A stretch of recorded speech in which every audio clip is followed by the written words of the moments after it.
Welcome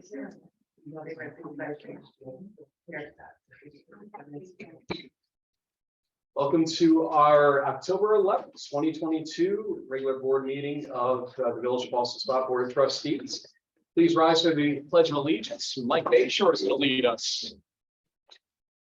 Pledge of allegiance to the flag of the United States of America and to the republic for which it stands, one nation, under God, indivisible, with liberty and justice for all.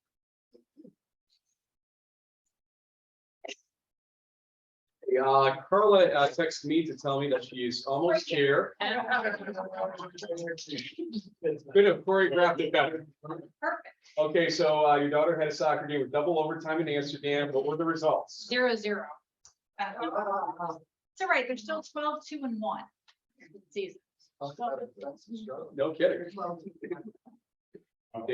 They were not Monday Night Football like last night, 30-29. So anyway, let us go to the minutes. Can I get a motion that the minutes of the September 26, 2022 meeting be approved?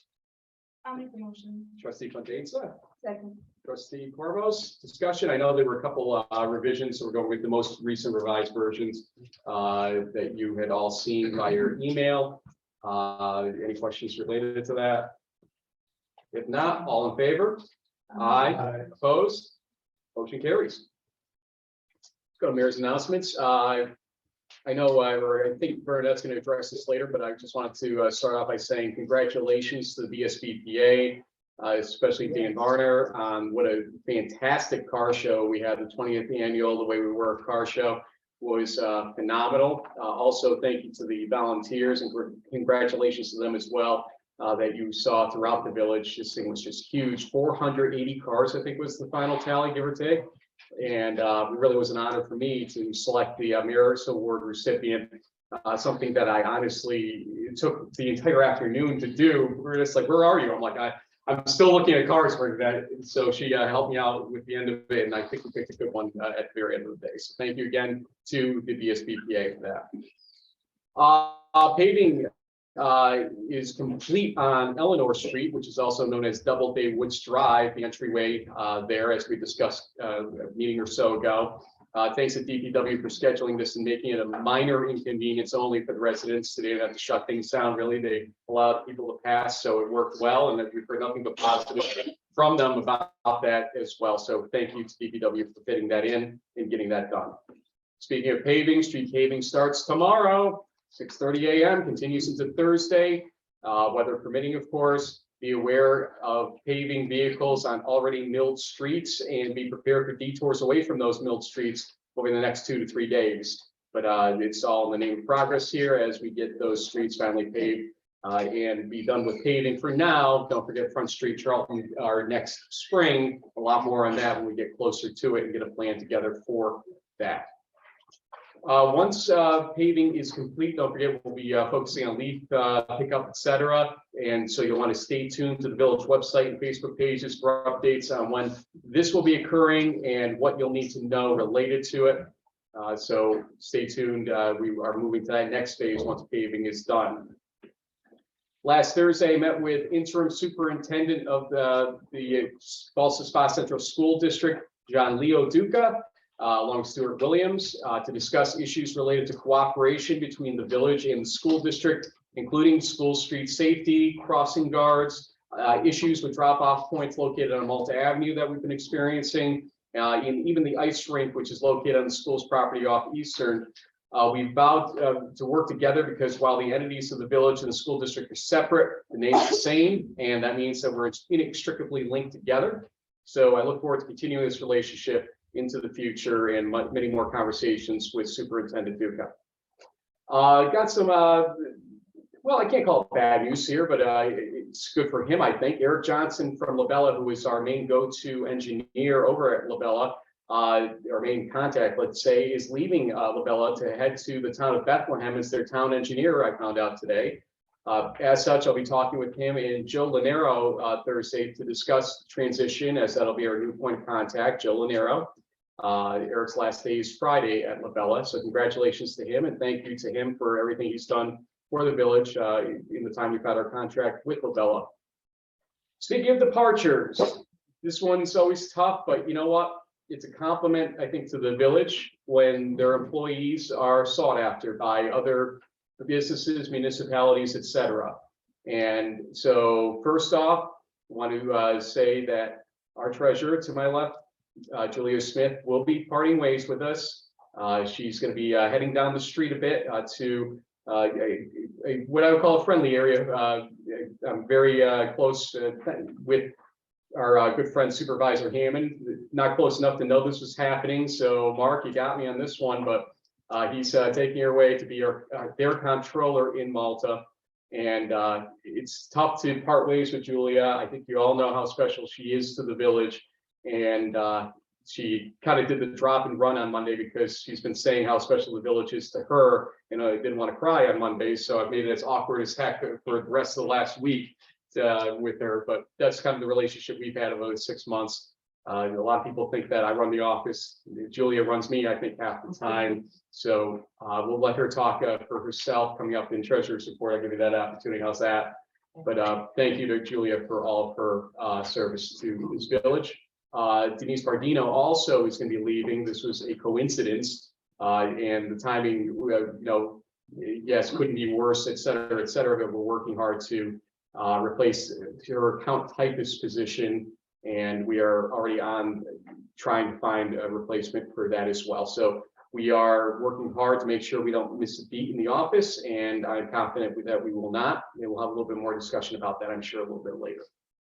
Speaking of Mark Hammond over in Malta, I did speak with him about Julia and the general premise of making sure that he understands that, leaving us high and dry, quote unquote, is not the idea here, but a couple of things to think about. First off, Don Traver is going to be pitching in for us as kind of an interim treasurer for the village. We'll talk more about that as well a little bit later on. Don's got experience with our office in the past with some of our treasurer type roles and financial roles. So he's just been getting kind of the briefing from Julia and from Denise on how to run things on those systems so that he can assist with transition with whoever is next in those positions. But Julia as well is going to be called on, I'm sure, via email, et cetera, to help out as she can. And I want Mark to be, sort of not necessarily bless that, but to understand how, important, how instrumental she's been in the office, and how important it will be for her to,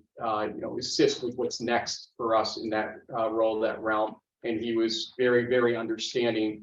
As he said, he didn't want to be left in that type of position himself, as his comptroller is retiring early in December. So here we go. But thanks to Mark for his understanding. And also we talked to him about using our Malta Avenue property.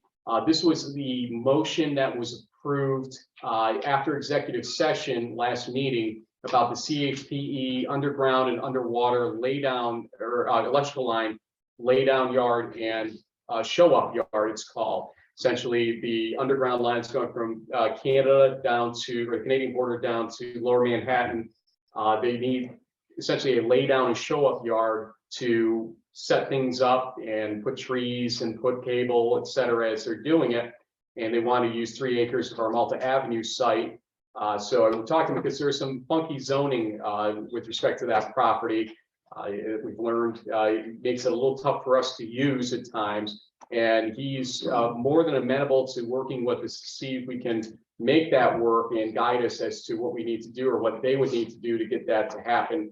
As we voted on last time, that is north of I believe, $40,000 a year opportunity for us in terms of the rent for about 3 years for that site. So it's some nice money for a piece of land that we're not actively using except for snow storage, generally month to month, year to year. So we're working with Mark and Malta on that as well. That's all I've got. Bernadette, liaison report. I think you said it as far as BSPPA. Sorry. That's okay. Just want to reiterate just my congratulations to the BSPPA for amazing events. They again had 485 cars estimate, but also had great press coverage, which is great for our community. I believe the 3 stations came down. I saw Saratoga covered it. I don't recall. WPTR was there. And okay. yeah. So a lot of good community press coverage, and thank you for that. And it's just a really amazing time to see everybody to get together. I just wanted to throw it to Christine, who is the vice president of the SBPA. She's ready to say something. Thank you. A lot goes on with this event, as well as all the events that go on in town for the BSBPA. Step up just a little bit, Christine, so folks can see you. Give you Okay. there you go. Howard, thank you. You're fine. But I just wanted to point out a few people in particular. Mayor came down to spend the day looking at cars. Bernadette volunteered. Trustee Cormos came and volunteered at the event. And, you know, when we have, and Yeah. I'm sorry, Ben, I didn't see you there, but oh, wonderful. Thank you so much. So to get that kind of support from the village trustees and you folks really means a lot to us, and also means a lot to the businesses who set up and keep their business open during the day.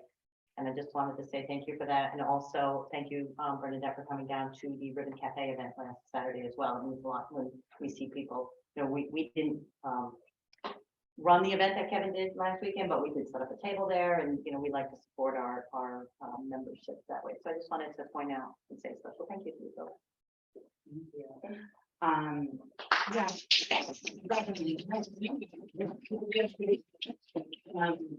know that our small businesses, you know, are trying to be creative and think of different ways how they can get themselves out there, but also be integrated in the community. So I love how we can partner.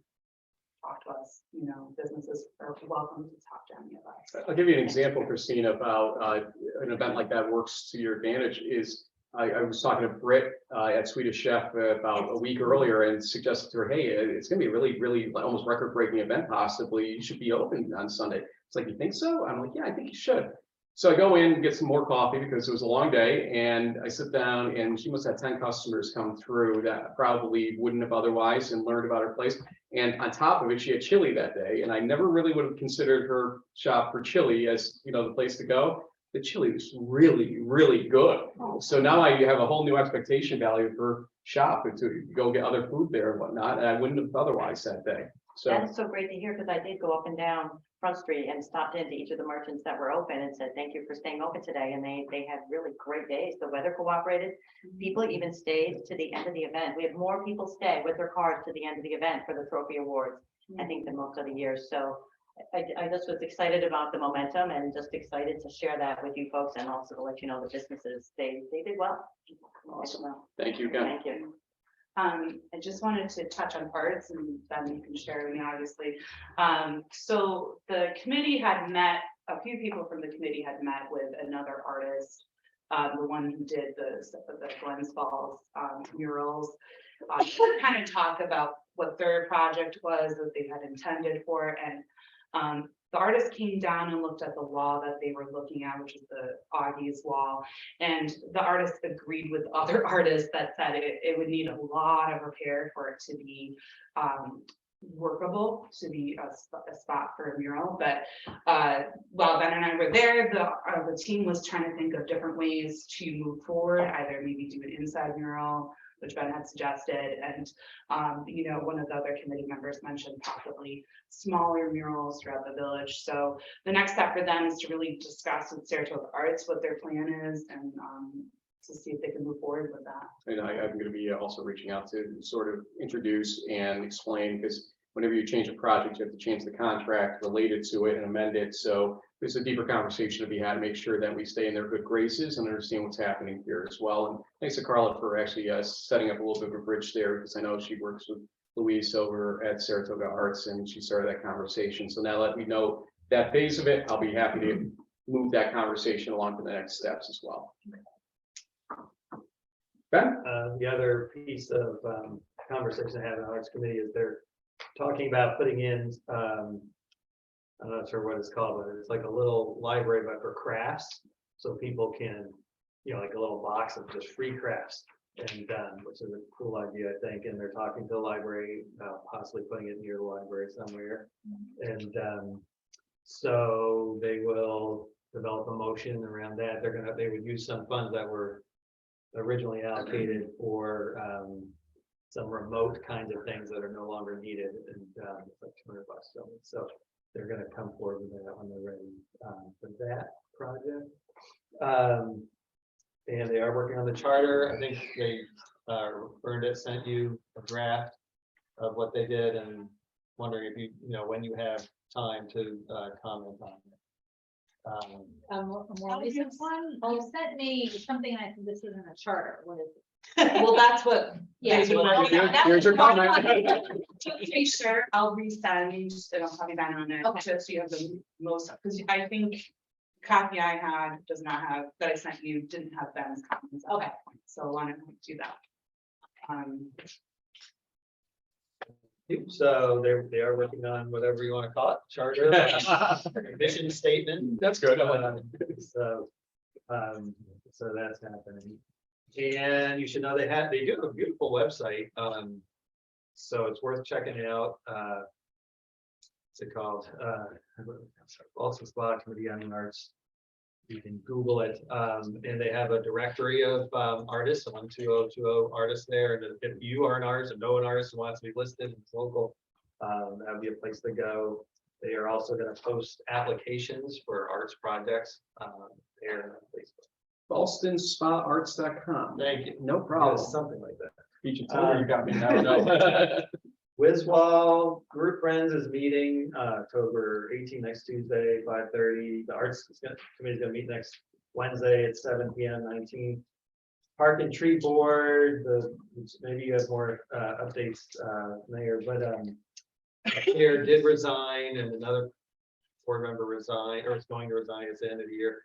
And so they don't have a meeting scheduled right now that I see on the calendar, at least, with the chair resigning. So I don't know if you have any updates on the status. I don't, it's on my radar though, because I realized that we are in kind of that strange land right now, so we'll get that fixed very soon, and I'll keep you updated. So I guess we're seeking members, right? We'll do a formal approach on that. Yep, I think it would be good to post it. You know, that's the plan. okay. And anything else on your end, sir? Nope, that's Liz? Oh, just on Park and Tree, there is a motion on in tonight's agenda to all right. approve the dollars for printing and mailing the tree guide to all residents. So we're going to try the post office every box program where it will land on every mailbox in the village. And the money to pay for that, I think is about $1,111, and it'll be covered by the urban forestry grant, which we have, and we'll be closing out that grant soon. There'll be a motion next week to purchase some software and potentially a tablet for entering data to take the tree data and make it usable. In a usable form so that the village can use that data and find, somebody reports a tree, they can geographically, pinpoint it and look up what the status of that tree is from the inventory and management plan. That program will have unlimited usage, so we can use it throughout the village. Everybody can have a copy of it, and it works for the village, and it can be used for other geographic data, such as potentially if we get the ADA grant where things are located, or it's actually was originally designed to use for water and sewer infrastructure. So it could be something that Jeff or some of his group could try out, and we're authorized to buy 2 years worth, so give us a good chance to try that software out. I don't think I have anything for the library. Anybody have anything specific? Nothing. Well, this is the Friends of the Library ran as a book sale during the car show, which was great, and we got $215 from book sales for the library.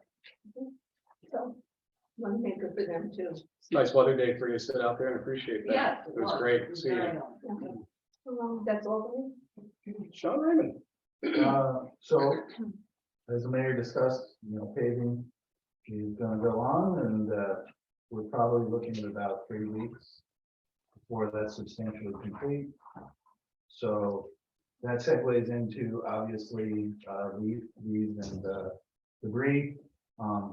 So obviously you can put it out, but understand that you put it out, it's probably gonna be at least 3 weeks before anything happens to it. And Jeff also told me to urge folks to make sure they keep their leaves and grass clippings separated from any brush. Because if they're mixed in, when they go and use the vac truck, those branches get sucked in and then they gotta take the whole thing apart to get them out. So if you could just do that one little thing, make sure you separate your piles.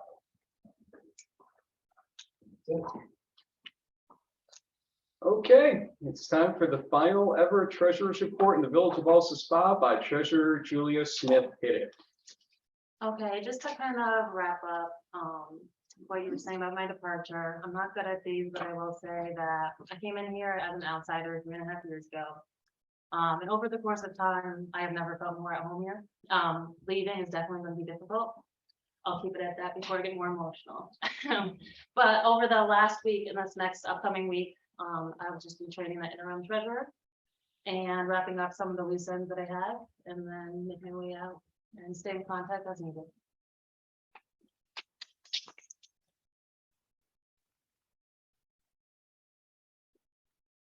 I'd just like to say, Julia, that you're gonna be sorely missed. You were instrumental in pulling us out of our financial quagmire along with Mary Lasky and getting our books in order. And it's basically transformed now how the village can do things. And it's much appreciated. And I wish you the best in your new endeavors. Yeah, I'd like to wish you also the best, and you've been wonderful. You're responsive, you know, you answer the questions even when I ask 3 times over. You know, because we've got to understand, and you understand the finances better than anyone. So we really appreciate you, and you're not going too far.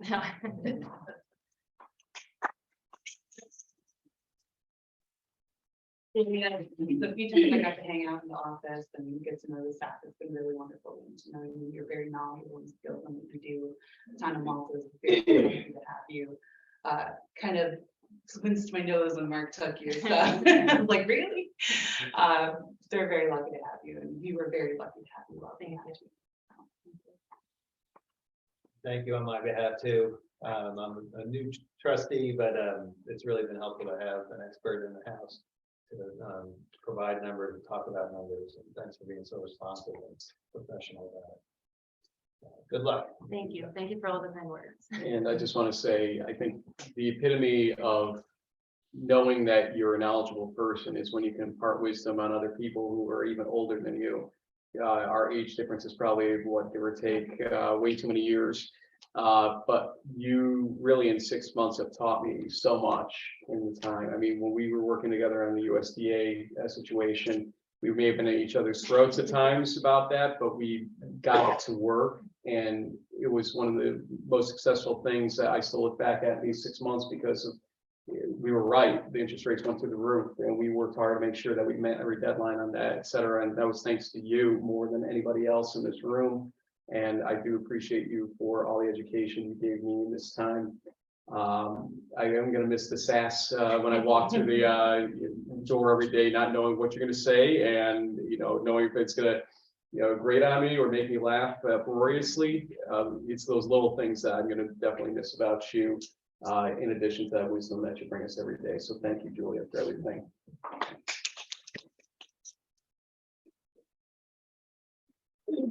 Okay, before I start crying here, Wayne Van Valkenburg from the Elks is here, Elks Lodge number 2619. We talk about our service organizations, our not-for-profits that just do wonders for this community. The Elks is one of those groups, and they are looking to do some beautiful renovations to their building, and want to talk to us about that and what we can do maybe to help them out with respect to that. Wayne, if you could step forward, take the seat if you'd like. Jennifer has some photos, I think, to run with this as well, and the floor is yours. Good evening, Wayne Van Valkenburg, the current ER at Ballston Lodge. Just a quick history on our building. In 1960s, this was Carl King Ford. Soon after, it became Morris Ford. We acquired the building in 1983. The current pictures that you see of the building now, it's been, the renovations were done in 1983, and as you can see, some of the siding, and it's kind of in disarray. It's starting to show its age. So we're looking to, we hired a firm to come in and look at the building, what we could do. These gentlemen took the time to go through the village. They went through documents in the village to try to keep up with what the village looked like. We have a picture of what the new exterior looks like. It's 4 pictures of what this building will hopefully eventually look like. These are all what it looks like now. As you can see, it's showing its age, unfortunately. This is what we're up to. We're trying to renovate the building, give it a new look, but keep it within the village's appearance, with the stonework, like the stone church, just really bring in some upkeep and make it look more presentable for people that come into the village. With the renovation, we're also going to be renovating our lodge area. Yep, which is this. Right now, it looks nothing like this.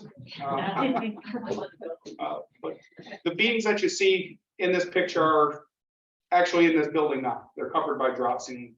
So we're going back to what the building was in the years past and trying to bring some of its older look back.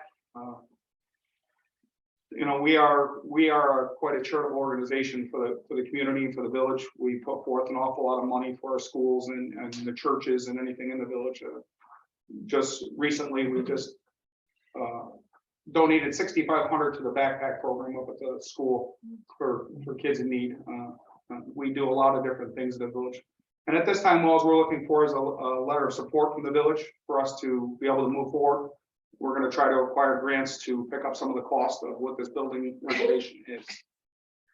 So basically, you just, me signing off as mayor on behalf of the village is what you're looking for in terms of a letter for that type of grant or money? Yeah, there's many grants for charitable organizations such as ours that we can put in for, and letter of support obviously helps us along the way. Just so everybody knows, Senator Jim Tedesco is actually one of our members, and he's been down and seen this. And this is a big undertaking for somebody first year as an ER. This is what I put myself into, but it's good. We're trying to move forward. We have almost 300 members right now. We take care of a lot of our vet houses. We do a lot for our veterans. Last year, we sent 22 weeks of dinners to both vet houses, women's and men's vet houses.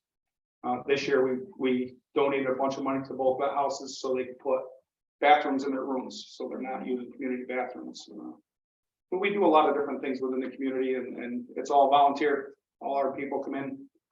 The car show did us very well. We served 201 breakfasts that morning. People that normally wouldn't be in came in and got to see what we do as our breakfast, which second Sunday of every month we do a breakfast. So please come down. We'd love to see everybody. And that's all I got. The Rotary, the Lions, the Elks, I mean, you mentioned those names around this village, and you can just lay out how many different projects that they've helped us out with, or services that they've helped provide this community. So I, for one, would be very happy to sign off. The board. Happy to. It's you guys open your doors to everyone. I feel like, it's a very welcoming organization. You guys strive to have people involved with the community.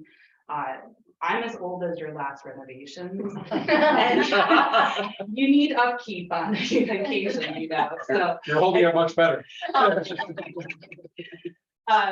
I very much support,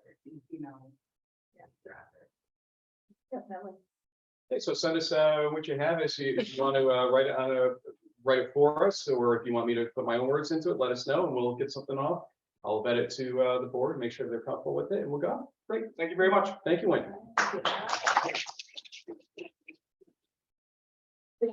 Next, another presentation. I'll give you the background here. When I first took office as mayor, I went to my first comprehensive plan meeting, and Matt Erkeline, is it Erkeline or Erkeline, Matt? It's been said many different. I know that. It's Erkeline. Erkeline was given a presentation in that meeting about kind of the information infrastructure in the village.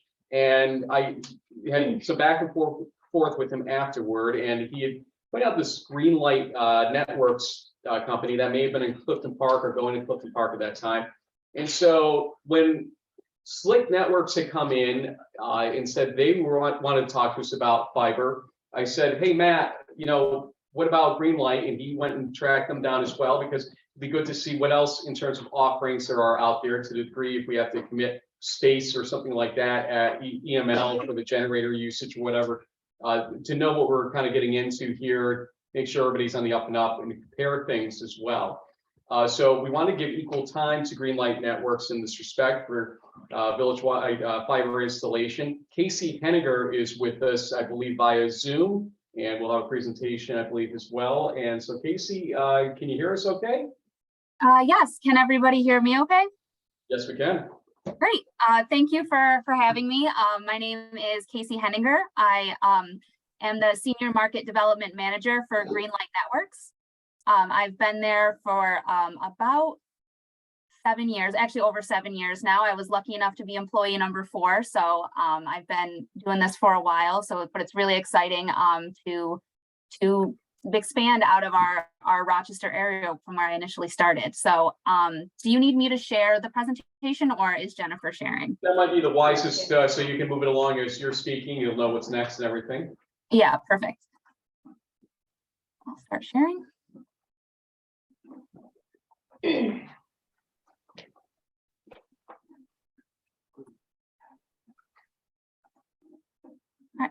you see the presentation? We can see, you haven't started it yet, but we can see the first slide up on the screen, yeah. Okay, great. Okay, so a little bit about Greenlight Networks. It was founded in 2011 by our current CEO, Mark Murphy. He has now probably about 25 to 30 years in the telecommunications space. So he worked at Frontier, he worked at Time Warner Cable, he worked at Exo Communications, also Fiber Tech. So he's been in the industry for a really long time, and he really saw an opportunity to bring fiber to, starting in the Rochester area. There was no fiber provider, and he saw that it was a need and that people were really going to need higher speeds than what was being offered by the current providers. So we started in Monroe County, and then in 2019, we announced our expansion to Buffalo. And then last year, we acquired a company in Binghamton called Plexicom that was doing something similar. So that now we are in Binghamton as well. And we're really excited to move into the capital region. So we are the only residential fiber provider in Rochester, New York, and the only company offering 2 gigs to the home currently. And we mainly focus on residential and small business customers. So like the mayor mentioned, we did announce our expansion to the capital region. We are starting in Clifton Park. We're going to invest initially about $25 million in the region. So not just in Clifton Park and Malta, but we are looking at other areas like Ballston Spa. And we are looking to provide access to approximately 23,000 homes by the end of 2023. We are currently looking for office space and are hoping to open an office next year. I don't know if it'll be early 2023 because we haven't decided on the location yet, but definitely next year. And I don't know if anybody saw it last week, but we also announced expansion into Malta as well. So we are expecting to start connecting people next year in Malta. We also recently announced our 100,000 homes milestone. So we do pass 100,000 homes. So that means it is available to 100,000 homes throughout New York State. So we're hoping to add another 30,000 by the end of this year. We really were able to kind of start ramping up our construction in 2018 when Tom Galsano, he's a local billionaire to the area, but he does invest in a lot of Rochester and Western New York businesses. So he invested in Greenlight. And then last year we closed, or no, actually this year, we got another investor in Oak Hill Capital, and they're going to be investing about another $300 million in Greenlight, which again will allow us to expand to more areas more quickly. And another opportunity that allows us to expand a lot faster is our joint venture with LaChase Construction. They've been in the business for over 75 years. So when we did get that infusion of capital from Mr. Golisano, we knew we needed to go faster. So we created a joint venture with LaChase, so that'll allow us to do multiple projects in now multiple municipalities across multiple markets in New York State. So it's been a really great partnership that allows us to connect a lot more people a lot faster. These are our residential plans and packages. We offer 4 products currently. They start out at $58 a month, and that's for 500 megabits per second download and upload. And then they go up to 2 gig upload and download for $200 a month. They are synchronous. That's something we started during the pandemic and had such a great response to it. And as we all know, the world really changed after 2020. So we made that permanent last year. So all of our speeds are synchronous, which is really helpful when you're trying to work and learn from home. And you're doing things such as this on Zoom. And these are our small business packages. So we offer the option of going synchronous for our small business customers, or if they don't feel like they need it, they can opt for a slower upload speed. So same speed, so the 500 megabit, and then go up to 2 gig. And we do service sort of a wide range of customers, which is why we offered that flexibility for our businesses, just because some of them are like 1 or 2 people operations, and then they go up to hundreds of employees. So we wanted to have that flexibility for our small business customers. So this is how we stack up to the current cable providers.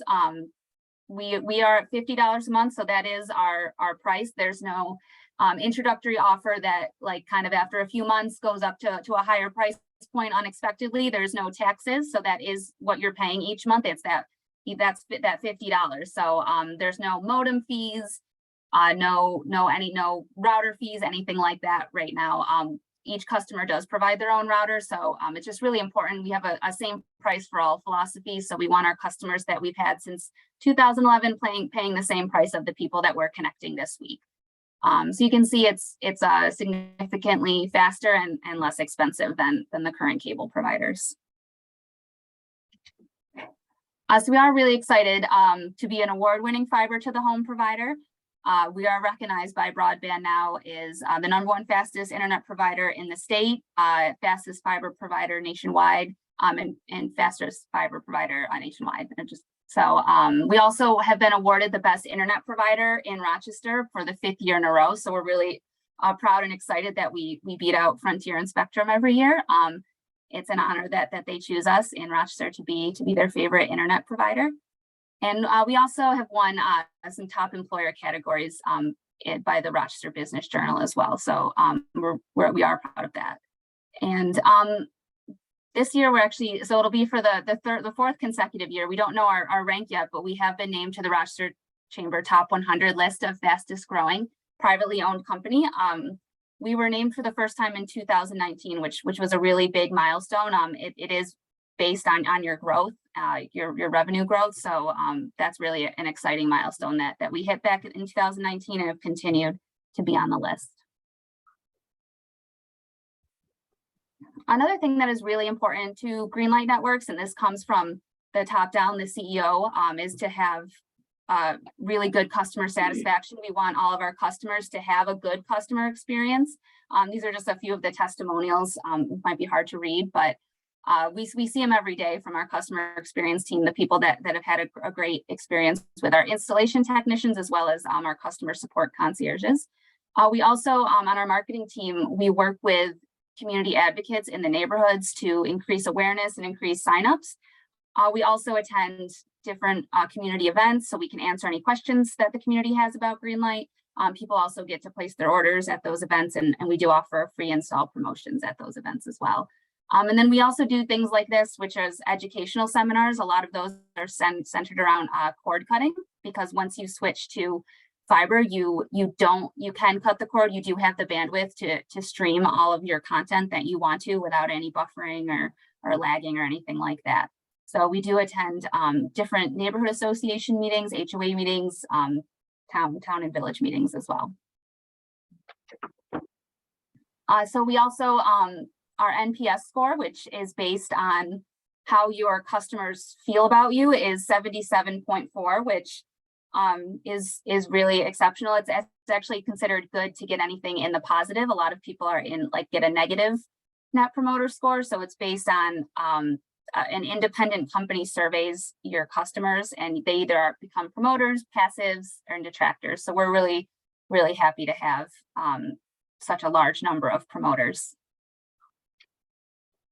And we did be better food though, Casey. I'm sorry, what was that? Wegmans has better food though, I gotta tell you.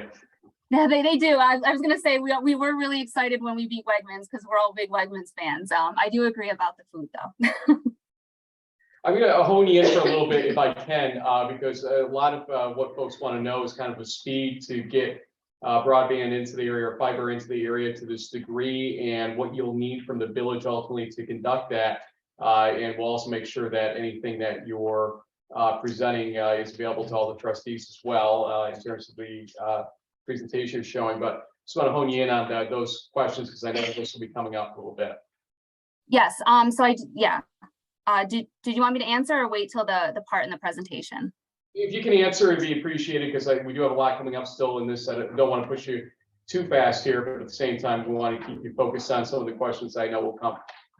Yeah. I can skip ahead to it. That's totally fine. The only thing I did want to mention prior is that we are an approved affordable connectivity program provider. So it is a program through the FCC that allows people to get up to a $30 a month discount for their broadband services, as well as $100 discount for a device. So Greenlight is an approved provider. So once we're available or if we're available, you can get any one of our packages, and then you apply through the FCC, and then you can get that $30 a month discount. So that you're only, if you choose, paying $20 a month for 500 megabits upload and download, which is really great.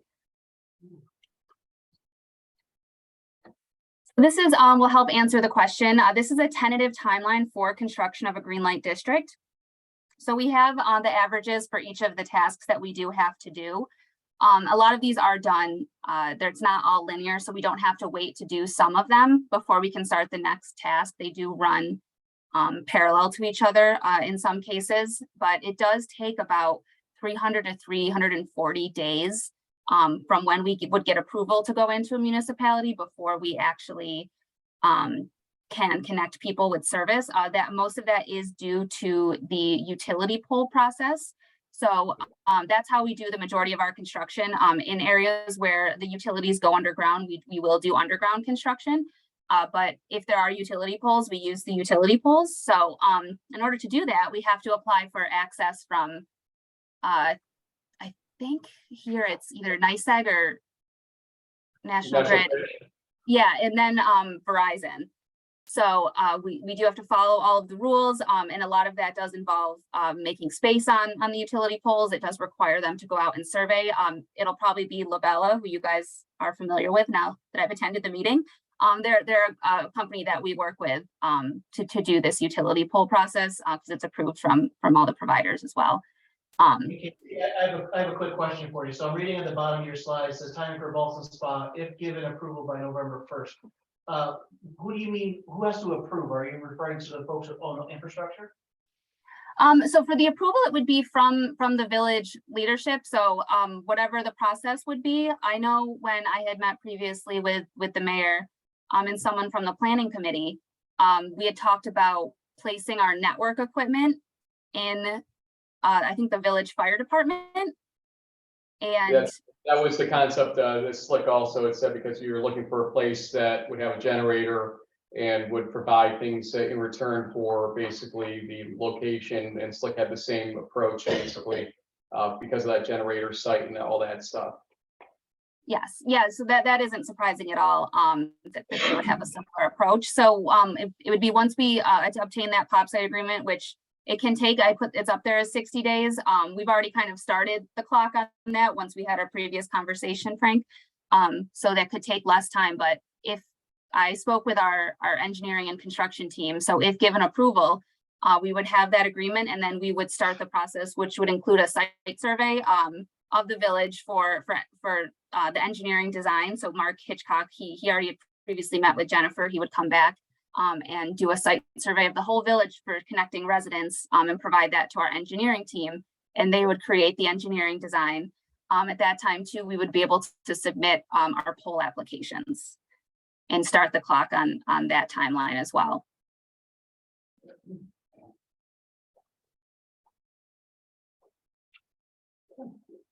Anything else you want to add before we open to questions? So then if it's not given by November 1st, it just would push the timing of connection back. So it's not like it's November 1st or never. I just want to say that just gives you an idea of like how long the whole process would take. So as soon as approval is given and we get that agreement, then we would start the clock and do whatever we could to get it done as quickly as possible. Okay. Anybody have any questions in our audience related to Greenpoint or the fiber options that she's presenting? Marilyn? The question I would have is, do you have a requirement for a certain number of customers before you could actually come into a community? And what is that for, let's say, the village? Marilyn, can you just identify yourself for the record so everybody knows? Marilyn Stevenson, 45 West High Street. Thank you. Hi, Marilyn. So no, we would not have a required number of residents that are interested. So we would still be coming in building, and then we would, our marketing team, which I'm a member of, we would have to do our part to, educate the community and raise the awareness and do our job to get people interested and signed up and ordered. Casey, we had some back and forth today. One of the things that we talked about that came to light during the slick discussion in our New York Forward application was the downtown Wi-Fi system for the community to use when they're roaming the streets, essentially, if they're in the parks or whatever. I know that you may have a different approach on it. I want to give you the opportunity to kind of discuss that briefly. Yes, so right now we don't offer a Wi-Fi product, but we are in the works, as I shared with you earlier, of launching a Wi-Fi product. So we're in the early stages now, and we're expected to launch in mid 2023. So it would be available by the time we would be connecting residents in Ballston Spa. So what I think would be best is as part of for the business customers, in order to provide that Wi-Fi, would be to they would have Greenlight internet service, and then they would have Wi-Fi on that they could allow the public to use, the community to use, while they're in their area, if they're outside eating at the restaurant, shopping in the store, or like anything like that. Anybody else in the audience or on the board? Okay, Casey, appreciate it. And just for informational purposes to residents and those in attendance, I asked both Slick and Greenlight to answer essentially 6 questions or categories of questions so that we could do a kind of a side-by-side comparison as well, so that we are comparing apples to apples if we have to make decisions down the line as to what to back or what to give the location to in the firehouse if we don't, let's say, have capacity to do both or an interest to serve both in terms of that location. So we'll be getting that information. I'll pass along to the board and we can have further discussions. Liz?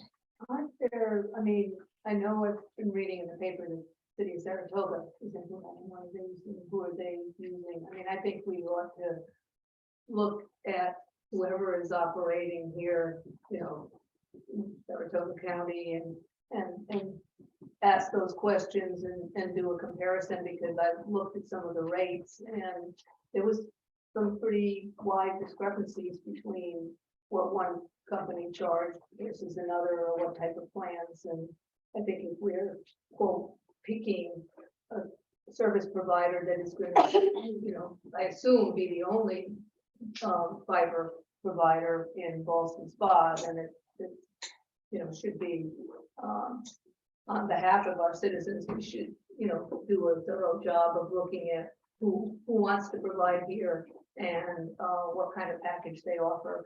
You always get the best deal if you A couple points if I may. Yeah. Saratoga, from my understanding, is employing an underground methodology, and that is actually caused them a very large delay in the process of getting this fully implemented or implemented really off the ground at all. And so this has been one of the, I guess, key pluses to what we've seen from both Slick and Greenlight is the use of existing poles to get this throughout the community without going underground. And so that's one of the highlights that we've seen from both of these. Second, Carla had pointed something out to me earlier in terms of her views on needs for, let's say, process RFPs, et cetera, on something like this. And if you want to share that point. Yeah, because there was some emails back and forth as to whether we need to go through an RFP process or anything. And the way that this is viewed is just like you have a tower on your, like a cell tower on your water tower. So like AT&T comes in and you just say, okay, you go with that, you don't actually do comparison. So there's nothing in the, because I looked into the procurement policy, because I was having Double time in questions. soccer. I was having questions about that, so there's nothing that really would have you go forward with an RFP process. It would be more of a, you know, they're coming to you, and then the only reason that you're actually involved at all is because it's on village property. They could, if they had to go like someplace else, they wouldn't have to come to the board at all. Do companies, does both of these companies come into one, or those, once you sort of got one market, that's your fiber provider, or are there gonna be multiple strands running on these poles so that, you know, because like with cell phones, you have to sign up for AT&T or Verizon or this or T-Mobile or whatever, I have a choice. So, you know, those guys can compete. When it comes to internet right now, we don't have a choice.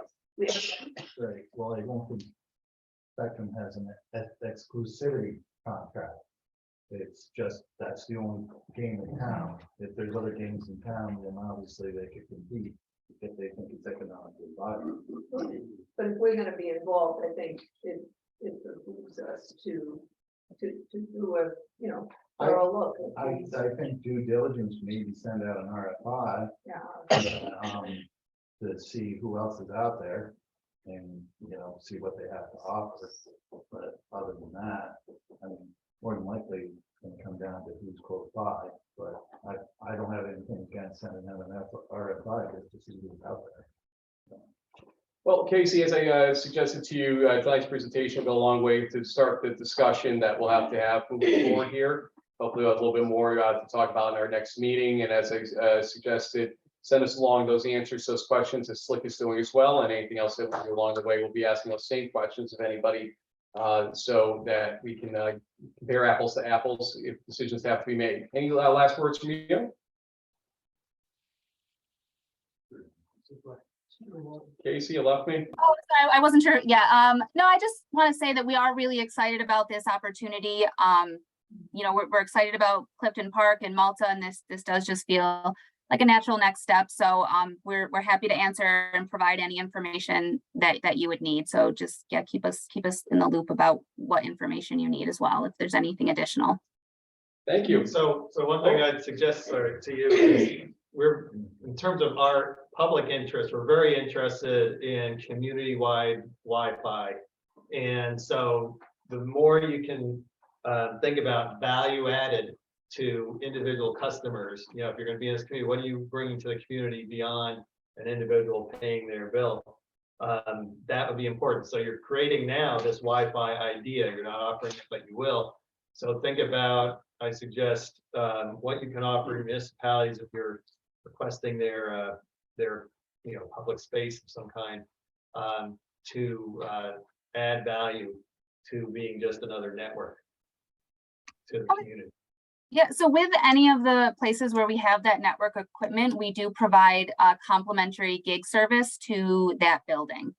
So in this case, we discussed the firehouse, so the firehouse would get a gig up and down for providing that network equipment. I know we've done the similar agreements at the Malta Town Hall is one example. In here in Rochester, we've done it at town halls and public libraries as well. We've utilized that type of space agreement to be able to get them service for free. so is that one of your questions? It's one, yes. Basically, I don't have my list in front of me right now, but what they need from the village, and you know, whether or not there's gonna be rent associated or whatever alongside that as well. The Wi-Fi possibilities for downtown, the speed at which they can go village-wide, or to at least give us some process in terms of timing for an area and then the entirety, essentially. Those are the types of questions we are looking at in the list to make sure we had apples to apples on something like this. Yeah. So I'll get you the entire list. I just don't have it in front of me right I now, think, sorry. you know, as Ben was saying, what they can provide. Absolutely. They're providing free service to wherever their equipment's located, you know. Is Well- that the same in other companies? We got, I think, a lot of emails probably to go back and forth in this one still, and good conversation. Matt is part of our email chain on this as well. He's somebody I'm looking for a lot of guidance from, because he does embrace this area very much. So appreciate all of his help and time with respect to this. And Casey, thank you for your time tonight. Thank you so much for having me. No problem. Have a good night. Good night. Let's move to old business. Ben, you want to talk about arts contracts? Sure. Before we get into that, I just want to let people know that I've almost done with the first draft of newsletter that people have asked for, and I'm glad that people are interested in that. Hopefully I will get it to the board the next day or two, and hopefully we'll have it to discuss at the next board meeting and hopefully approve. So, so that's in the works, and thanks for the public's interest. And that'll happen, and I apologize, it hasn't moved more quickly, but we'll do that. And then the other thing, just want to remind whoever's responsible, we're still waiting on approving the August 8th minutes. So that's, I don't know where that is, but it's 2 months later. So is there any update on that, or we'll do that next board meeting? We'll never do next board meeting. I literally have to sit down and do the whole audio, because the question you were asking, just that I've not had time to go there at this point. What's up? We're good with, Well, no. No, you want the there was approval another minutes. issue, yeah.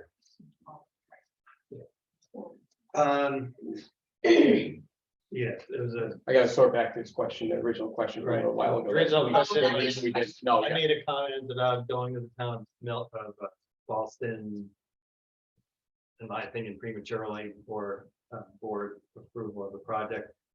And I wanted that in the minutes, and it wasn't in the minutes. That's the piece that I'd like to put in the minutes.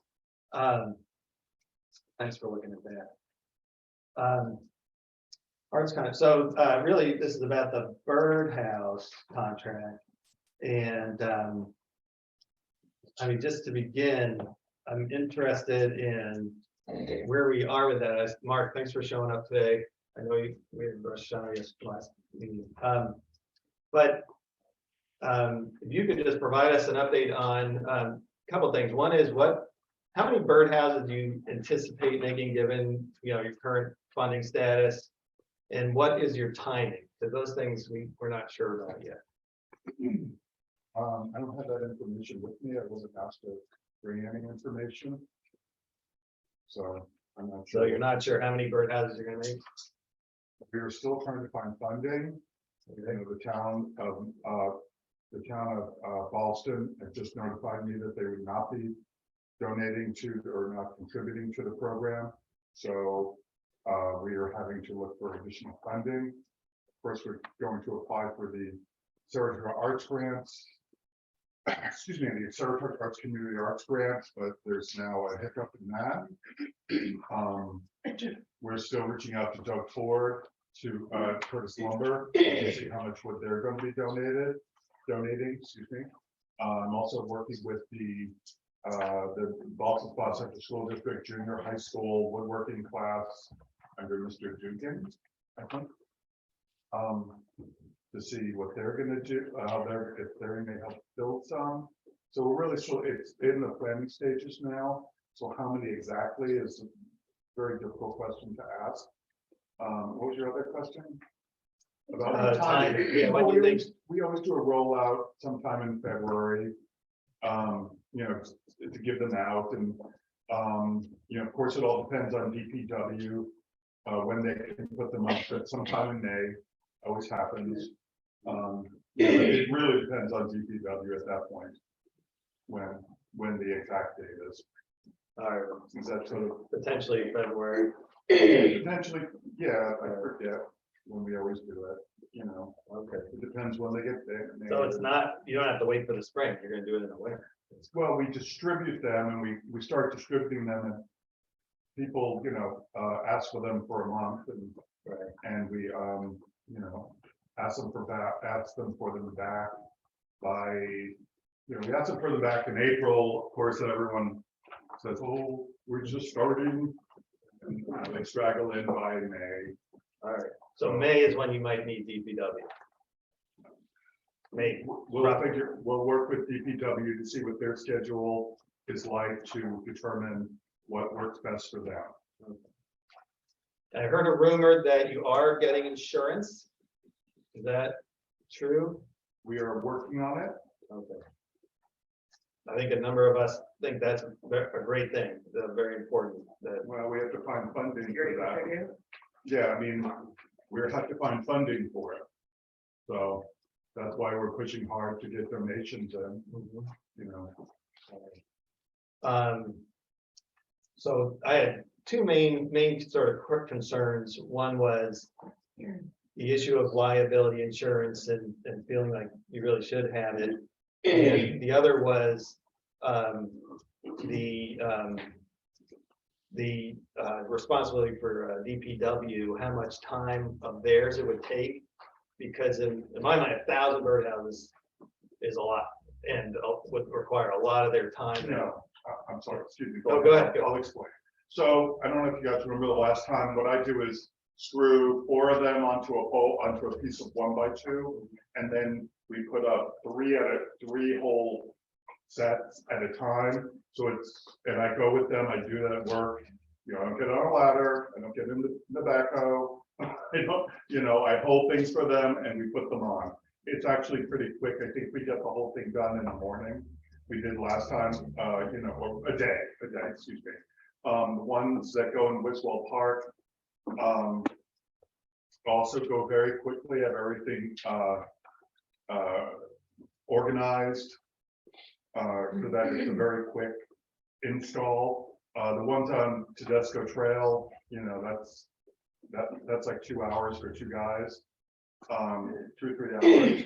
We're not getting as many of those as we used to, but so it's pretty quick. So you don't think it would take more than 40 hours of their time?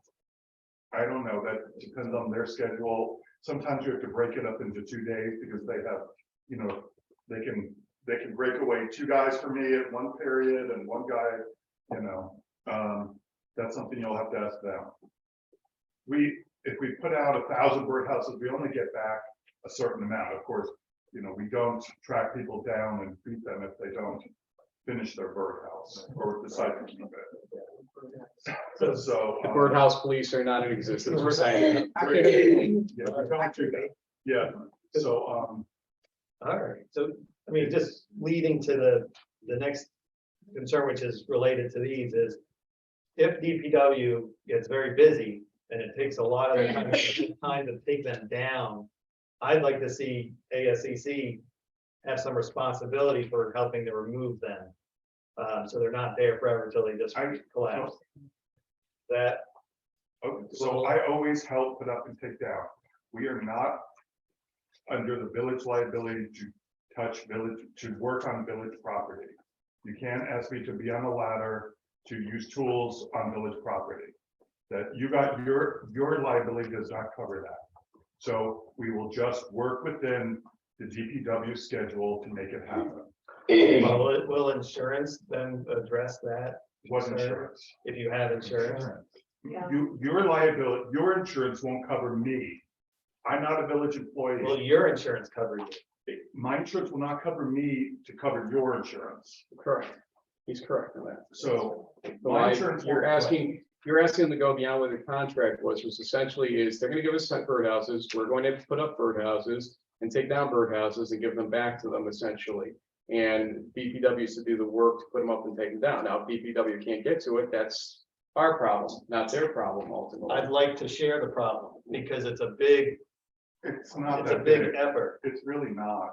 Again, they're on sticks already. We throw the sticks. We don't take them down 1 at a time. We take them down 12 at a time.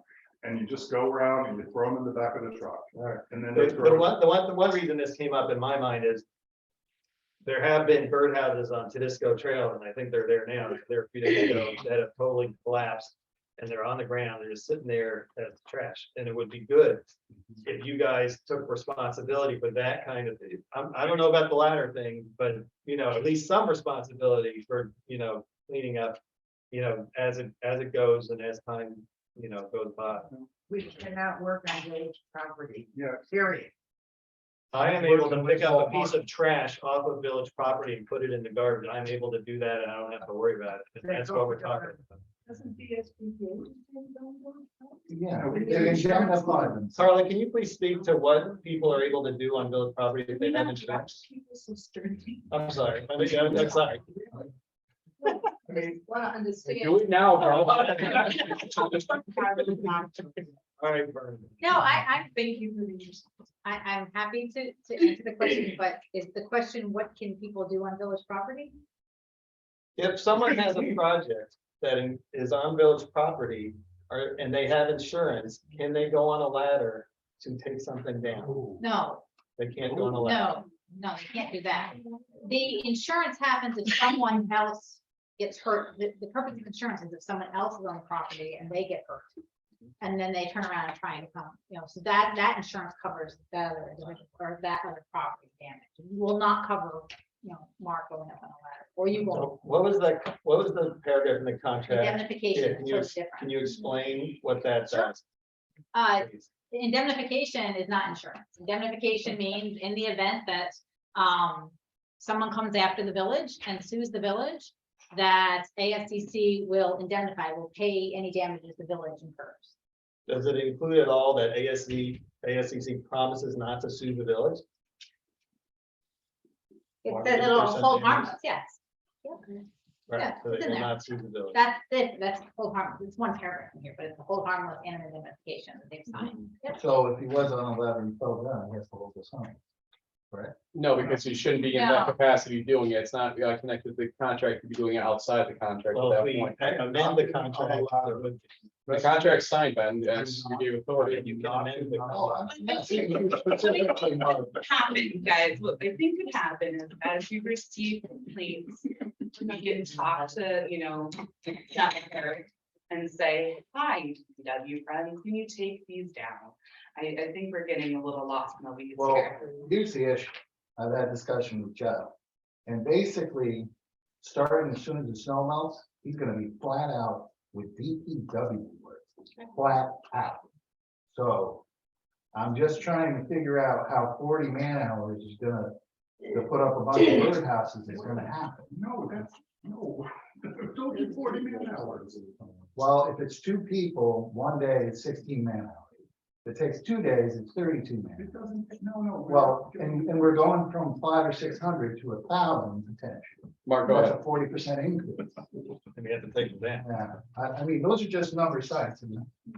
So, Mark, do you want to respond to that? Quickly? No, it's no houses, birdhouses again, you know. there isn't, you're not gonna have. Sean, let me recap what he said and make sure I got it right then, because he said he will hand out 1,000, they never get 1,000 back, because some people retain them, or just don't do them, but they'll get a chunk of them back, a good chunk of them back. And those are the ones that they'll give to us by a DPW to put up and then take down. I thought, is that accurate? Yes. Okay. Okay, so 1,000 aren't being now. No. All right, well, that was the number we heard. We never get everyone. How many, what percentage do you We get? got, 66, 2/3. I mean, the reason we care is just what is the tax on DPW time? That's all. We're trying to protect, you know, and prioritize their time. 1,000 just alarmed us because we were talking about 1,000 at one point, and that's just a lot of birdhouses, a lot of time. That's for the press. That's for the press. All right. Just for positives. Right, but it did, I was not comfortable with the response when it was brought to your attention, our attention, that Tedisco Trail was basically littered with birdhouses on the ground, and we were told you're not gonna take responsibility for, or, you know, you can't pick them up, and I think I would like to see that shift a little bit, where there is some responsibility, you know, as birdhouses, if they collapse, that you help pick it up. I mean, can you agree to do that? Okay, first of all, I was not asked to do that. I was told to do that. Liz, in this, again, I don't know how you guys do these emails. It was a 2-day, like 50 email. You all like send emails way too much to each other. Liz telling me it's my job to do it. No, I didn't. Yes, okay, Liz, whatever.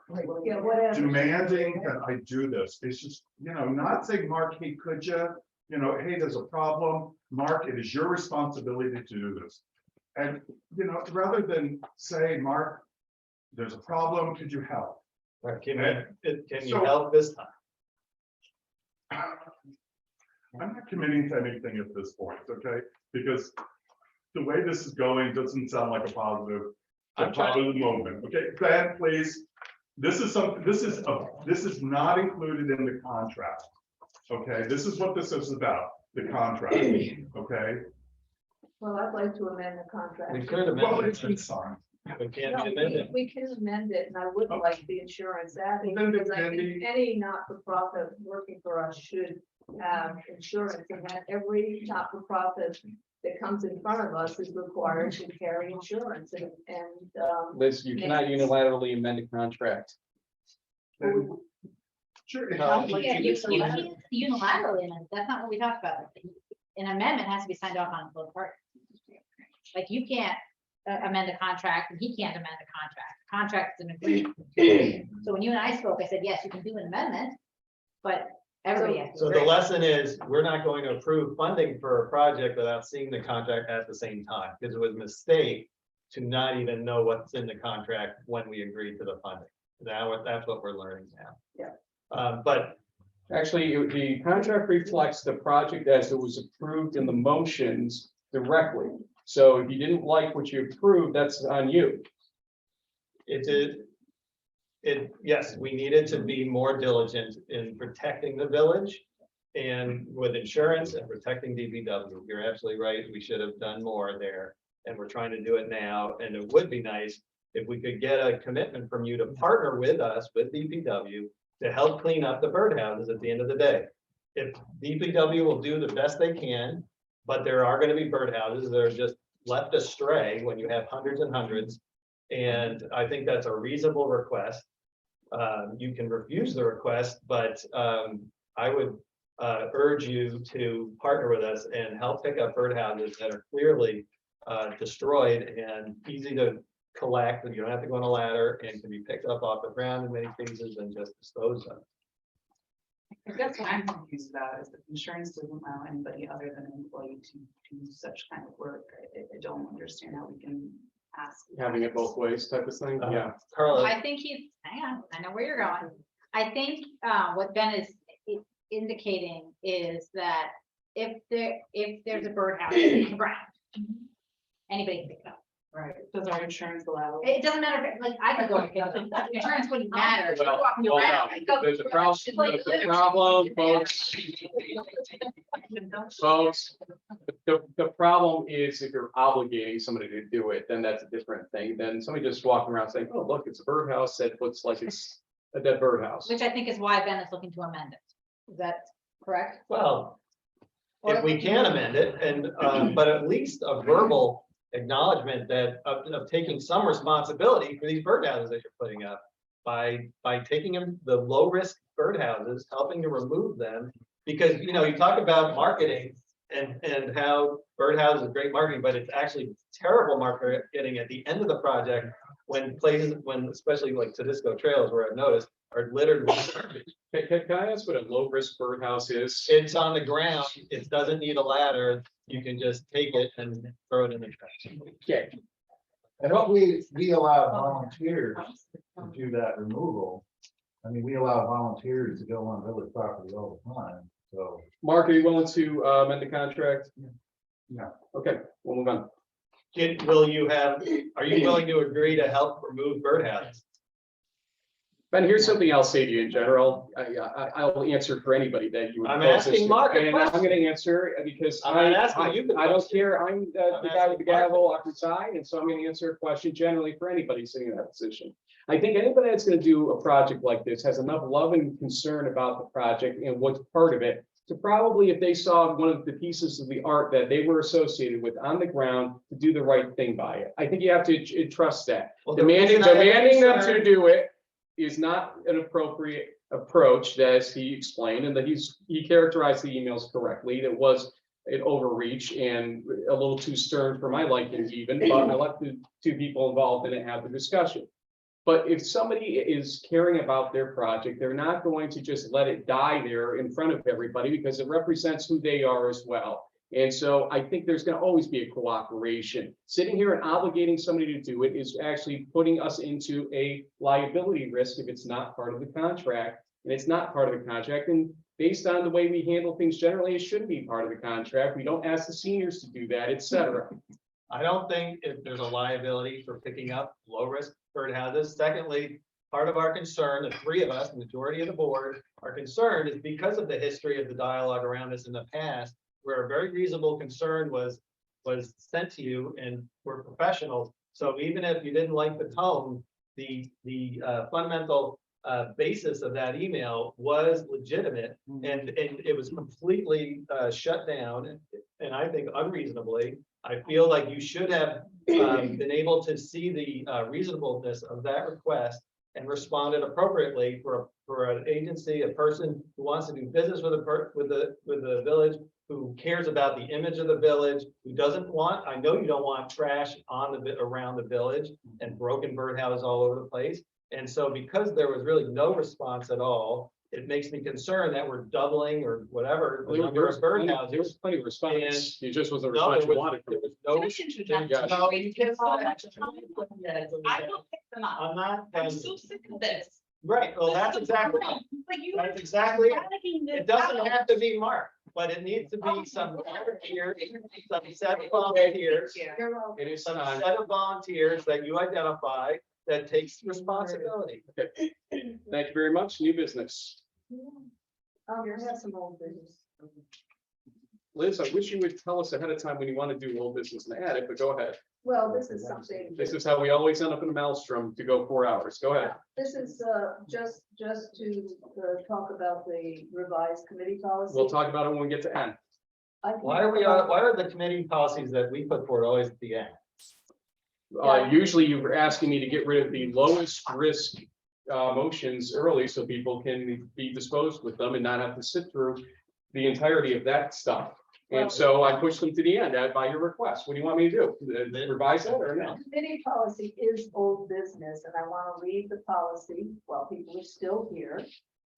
And then I'll have a motion to pass it at the end, even though I requested it to be further up in the agenda.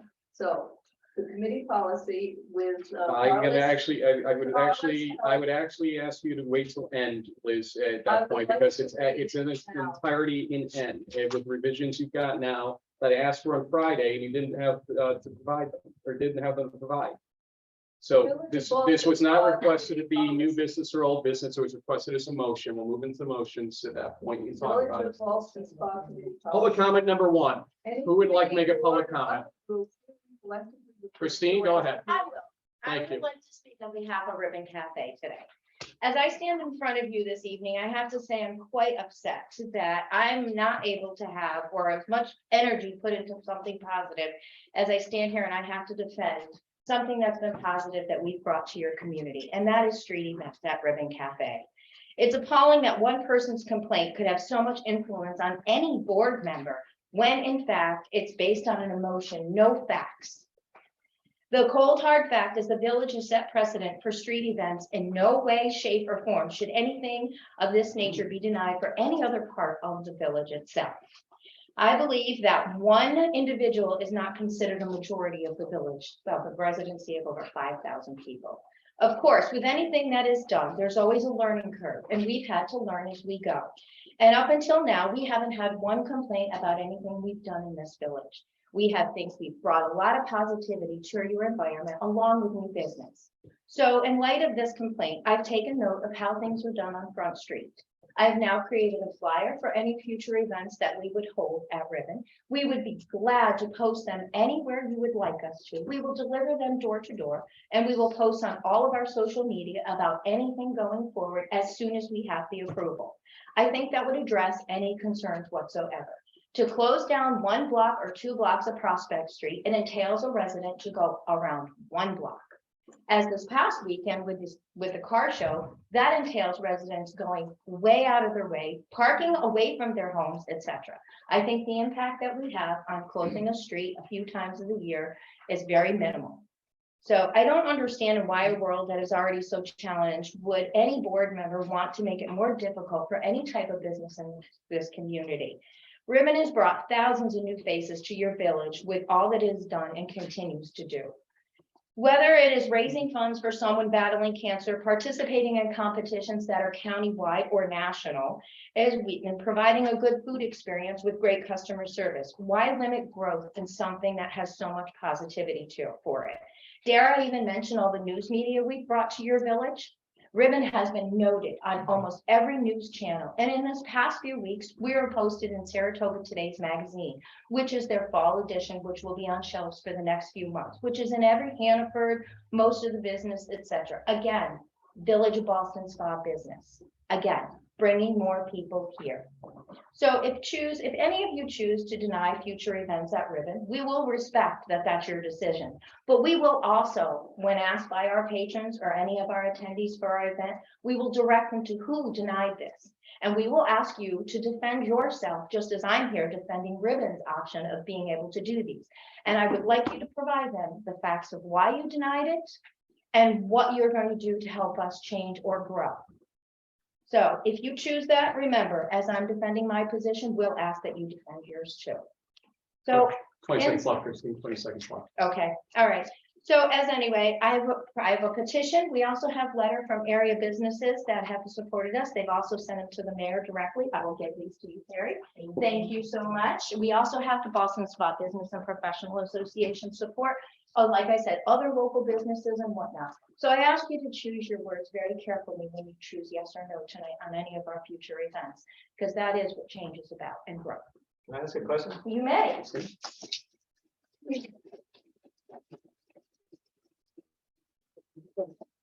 Where did you get the impression that people on this board are against your event?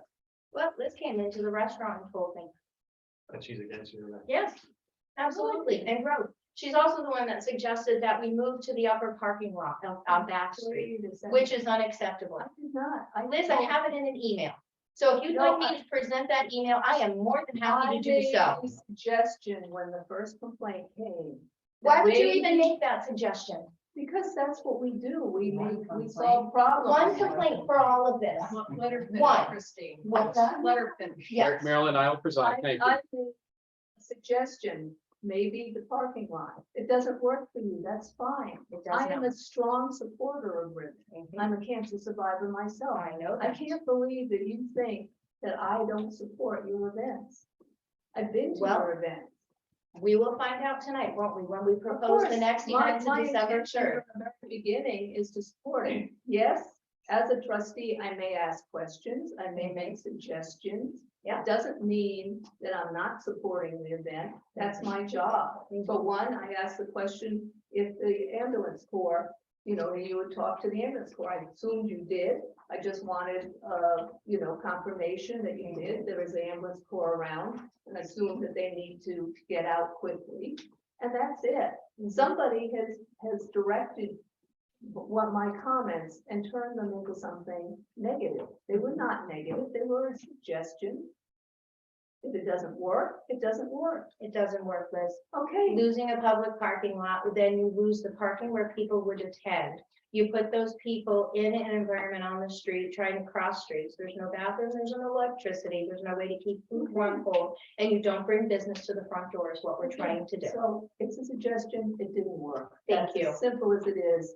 And I do support Ribbon. Thank And you. anybody who tried to convince you otherwise is leading you down the path. Thank you.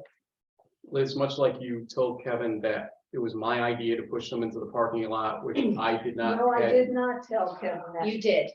No, I said. Which is an out and out, and I'm gonna say it, lie. That It is a lie, and I don't appreciate that. what are you calling a lie? State it.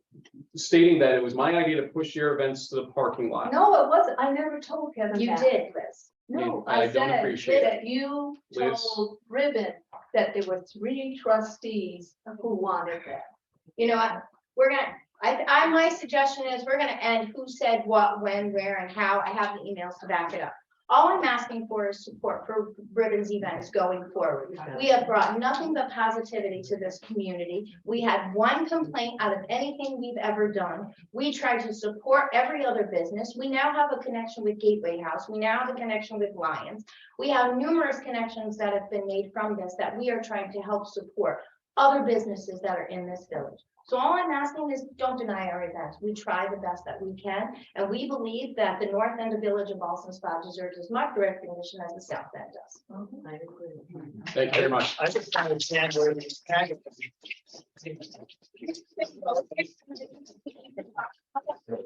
Address the issue of getting it approved. Christine, if I may, let's move on to another comment on the audience who's got a comment to make in public comment. I see Michael Bayshore.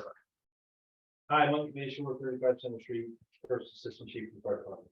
I just want to remind everybody, this is Fire Prevention Week, the 100th Annual Fire Prevention Week. You will be getting, everyone should be getting a mailing if you live in our fire protection district, whether it's village or the 2 towns. I also want to personally extend my thanks to Julia for the work that she's done since she's been here. Having worked with the past treasurers, you were a godsend. I'm gonna miss you. Thank you. Her head's got to fit through the door still, so we can't go too far. Anybody else? Yes. Hi, Oh, I am Kristen Icolucci, 24 Chapman Street. Thanks to all, this is my first time being in the meeting in person. I've got young kids at home, so it's hard for me to attend these, but thanks for the time to talk. I wanted to come here tonight to thank the Board of Trustees for 2 separate things and then ask questions about each. So first, I really appreciate the swift and prompt action on the crosswalks at Malta Avenue and Chapman Street. The pedestrian signs in the middle of the road in particular, I think are really effective in getting folks to stop and slow down. I walk with my 2 young kids and dogs daily, and I feel much safer crossing in those crosswalks that have that sign in the middle of the road. So my question is, can we get more of those signs in the village? I mean, specifically, it'd be great if we had crosswalk signs right there at Hyde Boulevard and Chapman Street. So I think it would help drivers see that there's another pedestrian crosswalk right there, and maybe it's like a cheap way to help folks slow down. To answer that directly, Yes. if you want to, we are working on that. One of the things we need to do is begin the budget also for next year's litany of signs. So because DPW right now too is, as we're saying, knee deep in a lot of different things. So we want to assist in trying to get as much information as we can about what we need to spend on these things moving forward. So this is in that subject matter. Also, I'm talking to the PTA or one of the PTAs related to the Malta Avenue School next week. I was asked to, and I know some of these topics will be coming up, so we talk a little bit more about that stuff as well. And also, we'd like to expand beyond the Malta Ave. Yes. Ballston Ave needs one of those, and other places throughout the village could use that. So we are talking about adding signs throughout. We did approve a number of sets of signs, just general side of street signs as well. So we'll be having those here soon. Glad to hear it. I did try to look on the village website to see if there was like a request form that I could add, this request to. I know. The defect request form is probably your best bet. Yeah, is that on village It's, website? if you go to forms and look on mobile, it looks a little strange. It's in kind of the underneath below the forms listed. I actually want to talk to Jen about that. I never got a chance to today because I was looking myself. So we're going to actually try to make that more out there for people to see, but it is on the forms page. If you look down a little bit lower. Yeah, than you have expect. you have to hit the all forms at the bottom of that page or it won't show up. Okay. And I would suggest we change the title from complaint form to like complaint / suggestion form, or just, because not everything is like, I had a problem. It could be like. Well, blame your attorney. She gave me the form for that. It is pretty. Oh, well, I we're gonna would work on like that.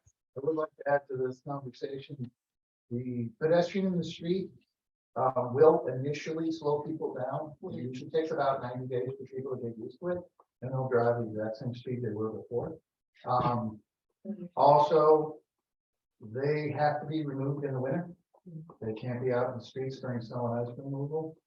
And one other thing, They are a liability to the village. If somebody hits a sign and damages their vehicle, the village is liable for those repairs. I don't want to start another liability. No, you're fine. Christian, will you please go fix the sign? Okay. Plan is to add signs on either side. That would be great. With the point pedestrian crossing, which will be permanent. And they'll- And like I said, we got some of those sets coming. Go ahead if you have more. We got more No, Q&A. that's great. Thank you. I just wanted to thank all for that because I do appreciate that. That affects my day-to-day life. So thank you. Secondarily, I wanted to come in person and thank you for all of the insights that you share about Village Online. So I follow Trustee Bernadette, I follow Mayor Rossi, I follow Trustee Cormos on Facebook. And I really appreciate all of the content that helps keep us connected on what's going on in the village. I know Trustee Baskin and Trustee Raymond, you're doing great work too. You're just highlighted on social media as much, but I hope to understand more of your work and get involved. So I wanted to just maybe ask a question about our mayor's Facebook page. So you have great engagement and it's really impressive that you're able to respond to all of the comments on your page. But I'm a little confused why not all of the trustees are highlighted on your page. I see that you highlight all of the great things that Republican trustee Bernadette does in a positive light, but it doesn't seem like all of the trustees get that same shout out. So I'm just kind of wondering why. Actually, frequently I do tell who comes to certain events. The other day I had Trustee Bernadette nearby. I didn't see the other two when we went to do a video just to get people to come on down to the car show. So I was telling, here's Trustee Bernadette and me telling you about it, and here's a little bit of a panorama view of it. So it just depends on what the post is or isn't. And as you know, I'm not afraid to engage about somewhat controversial subjects as much as the highlighting our village scenario, giving information about power outages, car accidents, etc. That's what I wanted to talk about too, because like that's something that I really appreciate having that, like, you have the traffic light issues, the road closures, and the events just this weekend with the car show about different streets being closed. Like that's really valuable communication that I think I would like to see that continue. And maybe if there's, I don't know, a future plan that the village board wants to invest in, a communication strategy. You already have the Village of Ballston Spa Facebook page. If you ever do decide to move on in your political career, I would just hate for that communication to be lost now that I've gotten used to seeing that on social media. I think one of the things when I ran for this position, honestly, I looked at was being 46, and I said this to actually somebody last week, I think it was Dr. Duca, being 46 and running for this position, I had a better grasp on social media than somebody who might have been a little bit older in this position as well. And I see an opportunity for such a tight-knit small village that is tied to social media as much as they are to get out that word that way. And I think I wanted to set the example because, as you said, I will not be mayor forever.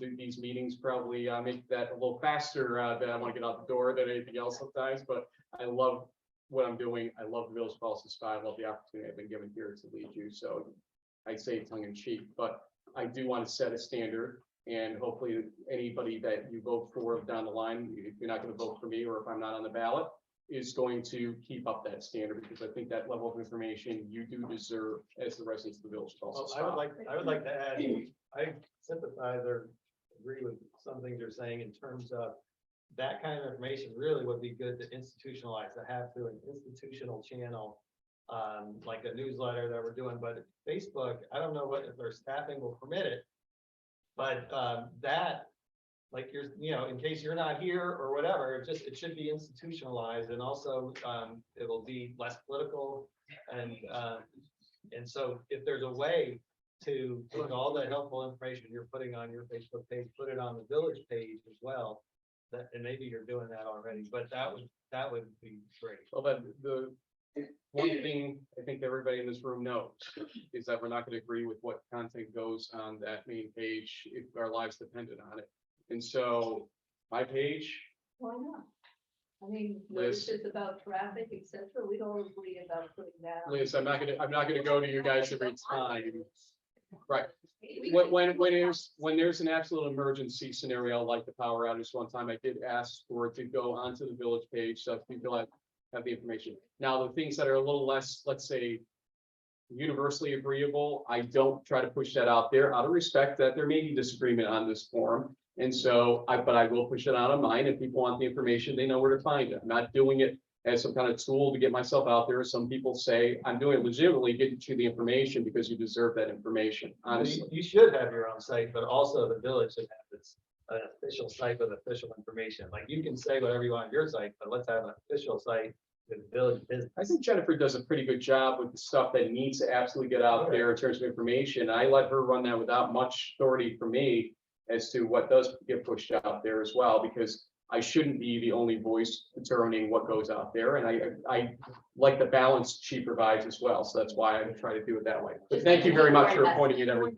Yep, everything. Obviously, it makes sense that the newsletter, once it's finalized, that would also go on the village page, and that's gonna give you a broad overview of what's going on and what's happening. Thanks, John. Anybody else in the audience? Trying to get 2 more seconds. Just. Now, usually. Water is getting worse right here. It's running out. Oh, but in that instance, go ahead, talk all you want. The library. bring your pipe cutter, you design.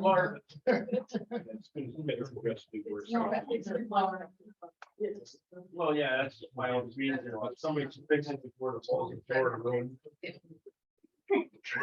I guess it's gonna be more. So if you budget the library extra. So my Julia says, due to plumbing failures, the meeting must end now, so.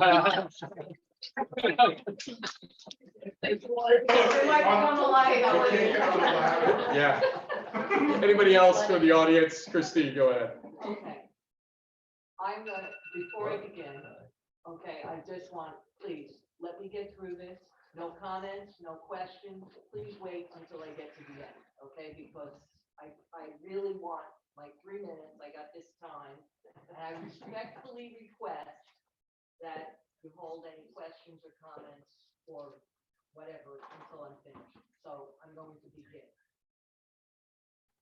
31 Chapman Street, Ballston, New York. This has been a week of mixed feelings for me. On the one hand, I am happy for Julia Smith and Denise Bardino as they move on to bigger and better opportunities. On the other hand, their departure is a great loss to the village of Ballston Spa. I had the opportunity to work with Julia Smith both as treasurer since 2019 and as mayor. I found her to be highly intelligent, analytical, hardworking, ambitious, direct, and possessing an attention to detail that is particularly important in her chosen field. In addition, she can deal with all types of people in varied circumstances, a skill that I would have only expected in a more seasoned employee. She also has the strength that allowed her to hold everyone's feet to the fire, including mine, in terms of the village's accounting system.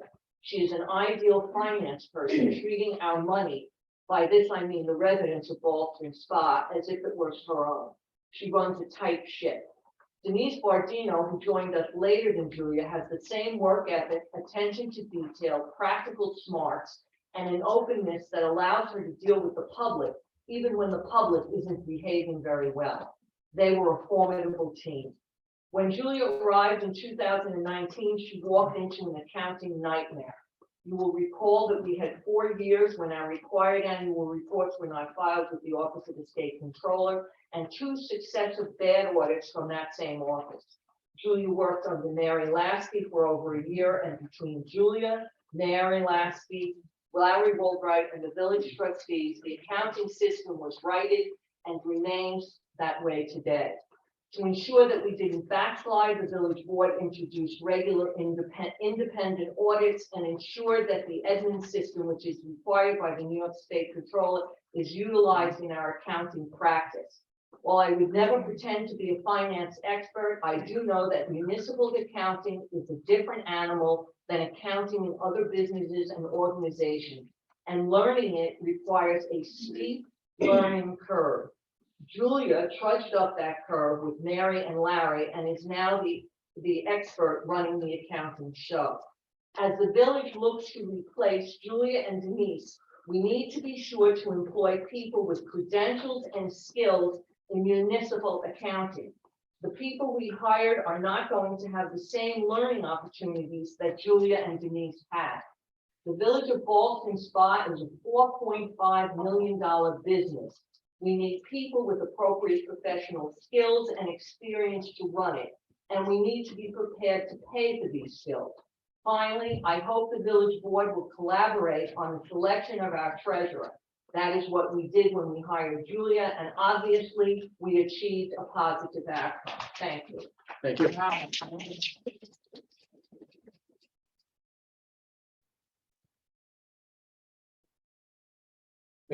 Anybody else in the audience?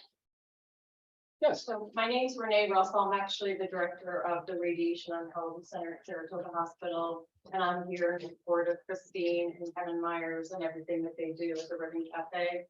They donate continuous funds to our cancer patient fund, which really helps patients with identified needs such as transportation to get to and from treatment, gas cards, food cards for groceries, utility expenses. So having a cancer diagnosis is an extremely stressful burden to people, and we can help them with the monies that the Ribbon Cafe helps to support our patient fund.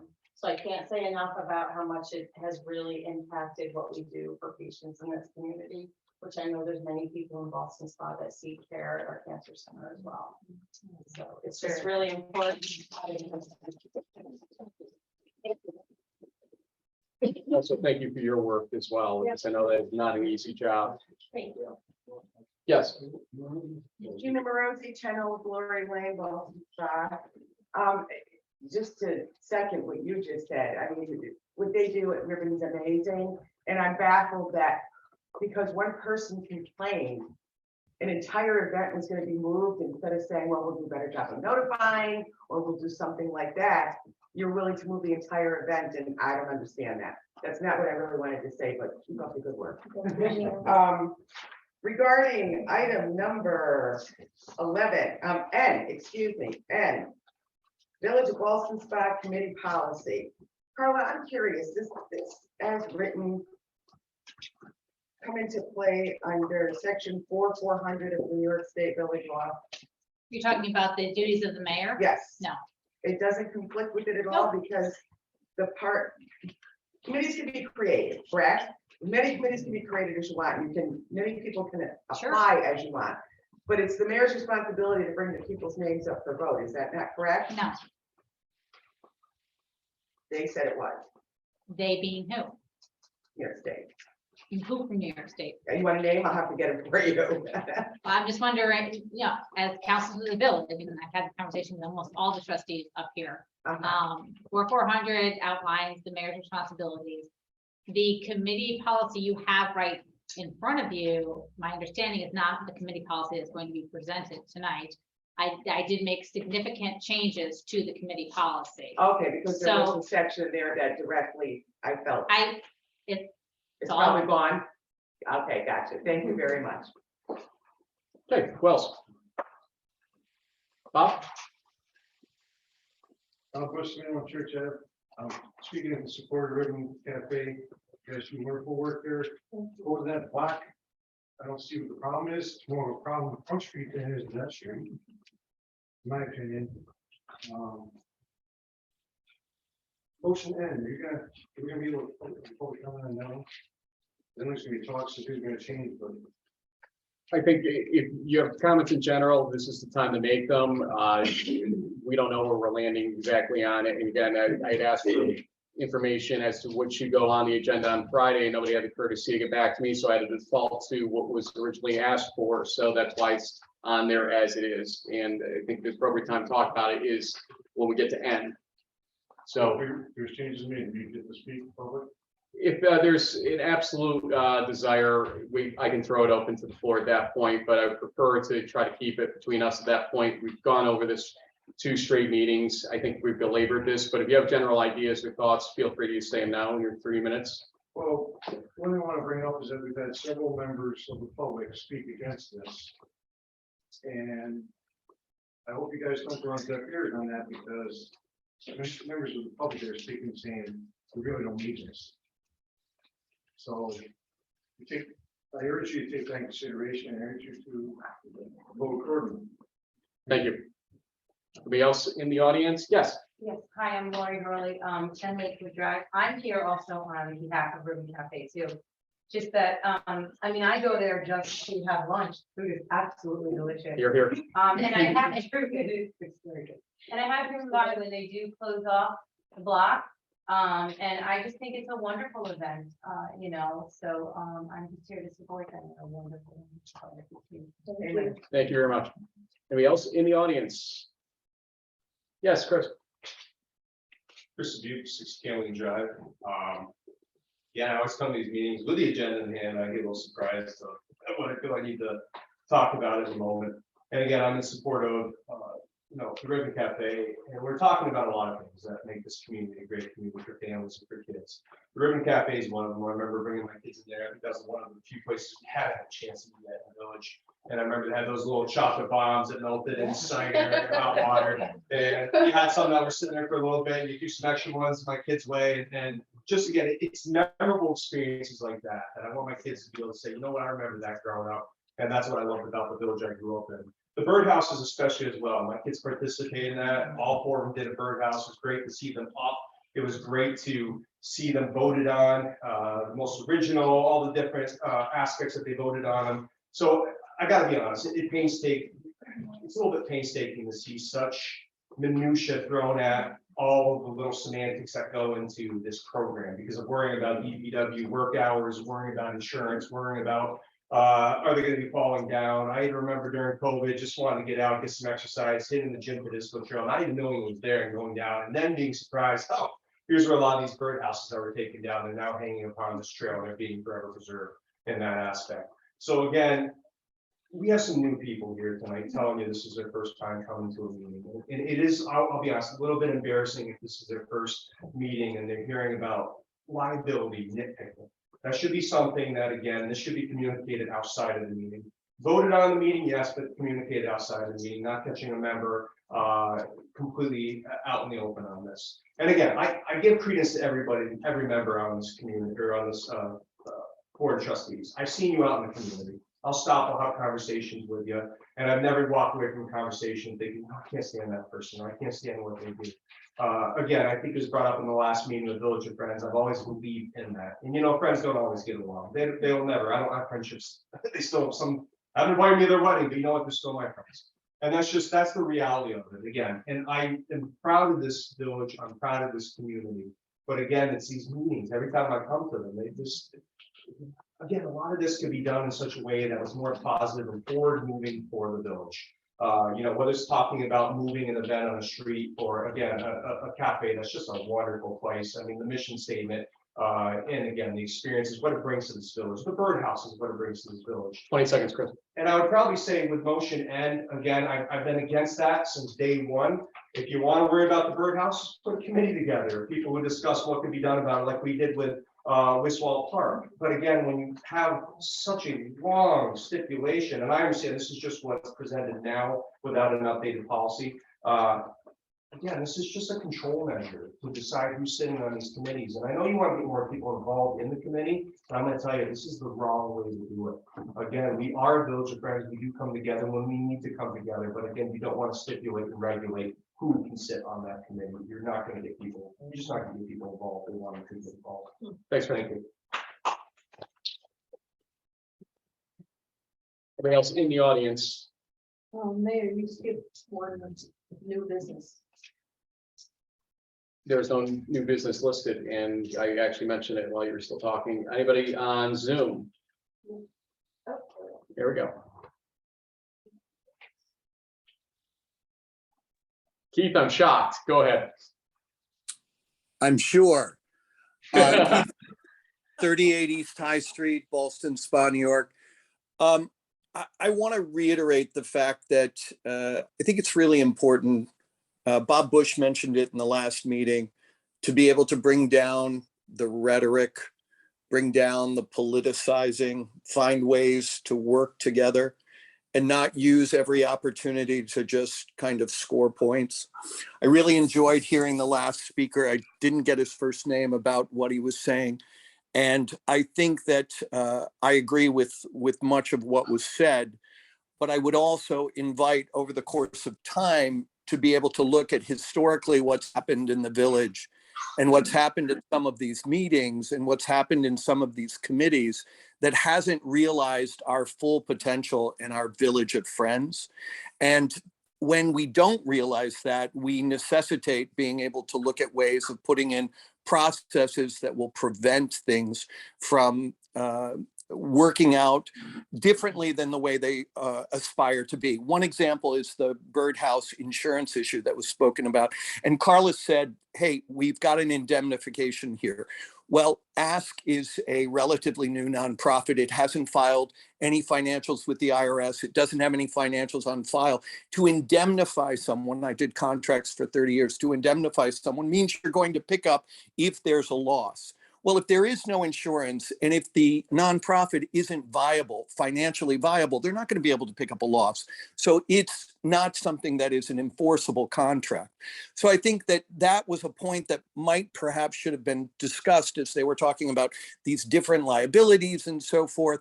And then in the same way, when you talk about the committees that are being put together, I am on the Historical Commission. I presented myself to the Historical Commission. Yes, it's an official commission, but anyone that's going to participate, and lots of people do, should be able to just put in a letter of interest. It's not a lot to ask. And I think if we don't ask people to do that, then we can't really expect them to show up and contribute, because, you know, just being able to say I'm interested isn't a lot. And I think being able to say to the board, listen, we expect you to work together.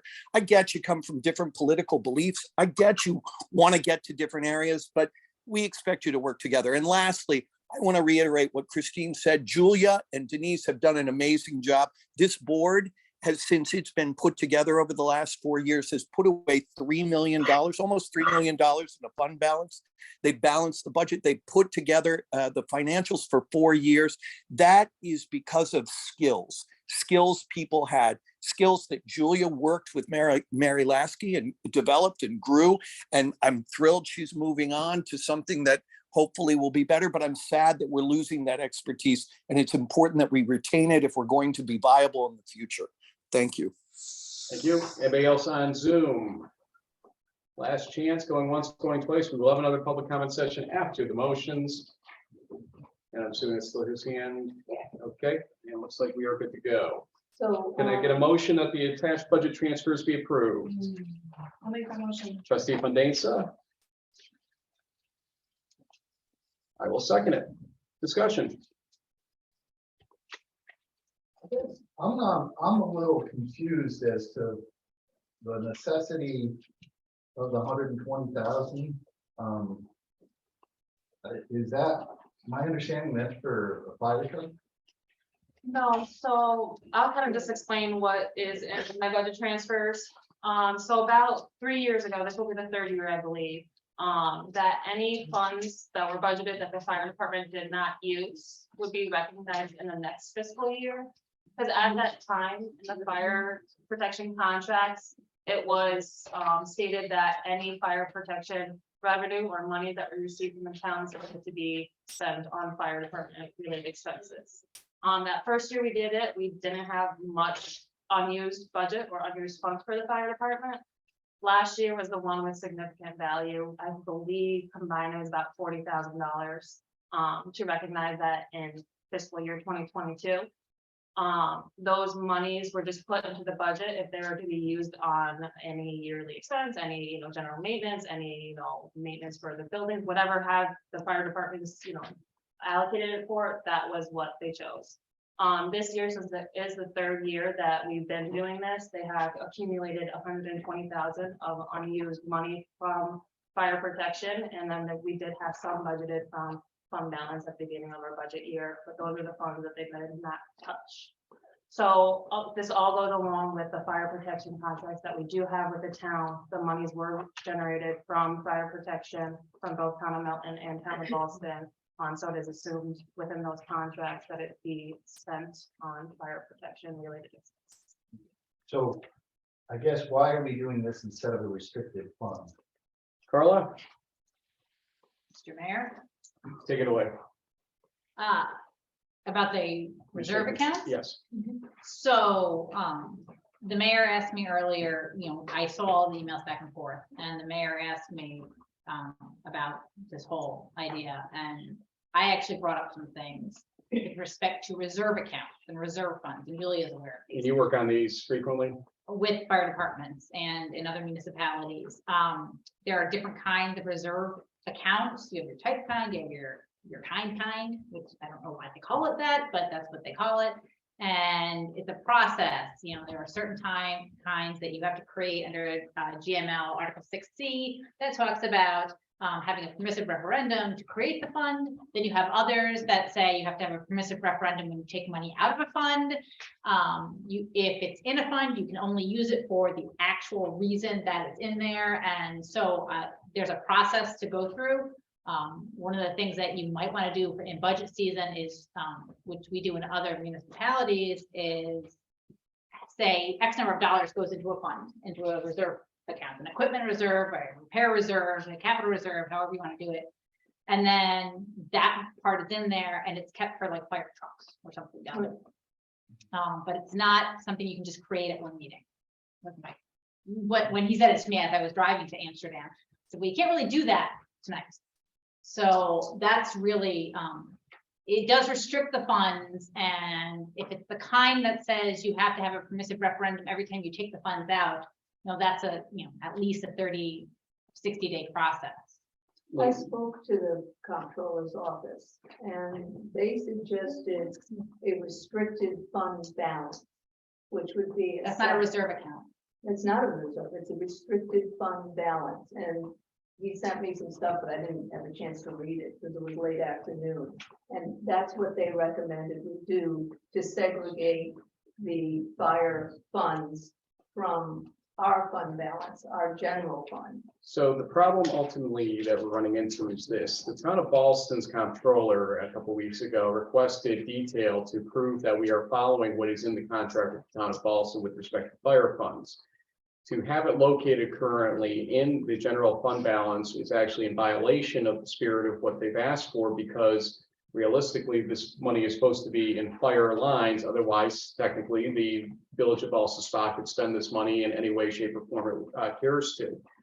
I am of the opinion, and Mike Bayshore, I think, may be here to further discuss this because Chief Crow could not be here tonight, is to do the correct thing to roll back into the budget lines for this go around, discuss with the fire department what their intentions or what their thoughts on possibly creating some sort of fund that Carla just described would be, to get them on board with it so that they can also go back to the towns that are giving the money for fire protection and say, no, we're in control of this situation. This is a fire protection fund. Here's how. And we'll have this prepared for next budget year, so that when we do have a rollover at that point, hopefully, then it would roll at least in some part up there. The things that we are concerned about right now, I think Julia can back me up on this, is if it came to getting denied a grant for the air packs that they put a grant in for, they're going to have to fund those air packs with this money. And so to have it in a restricted fund that wouldn't allow for equipment, for instance,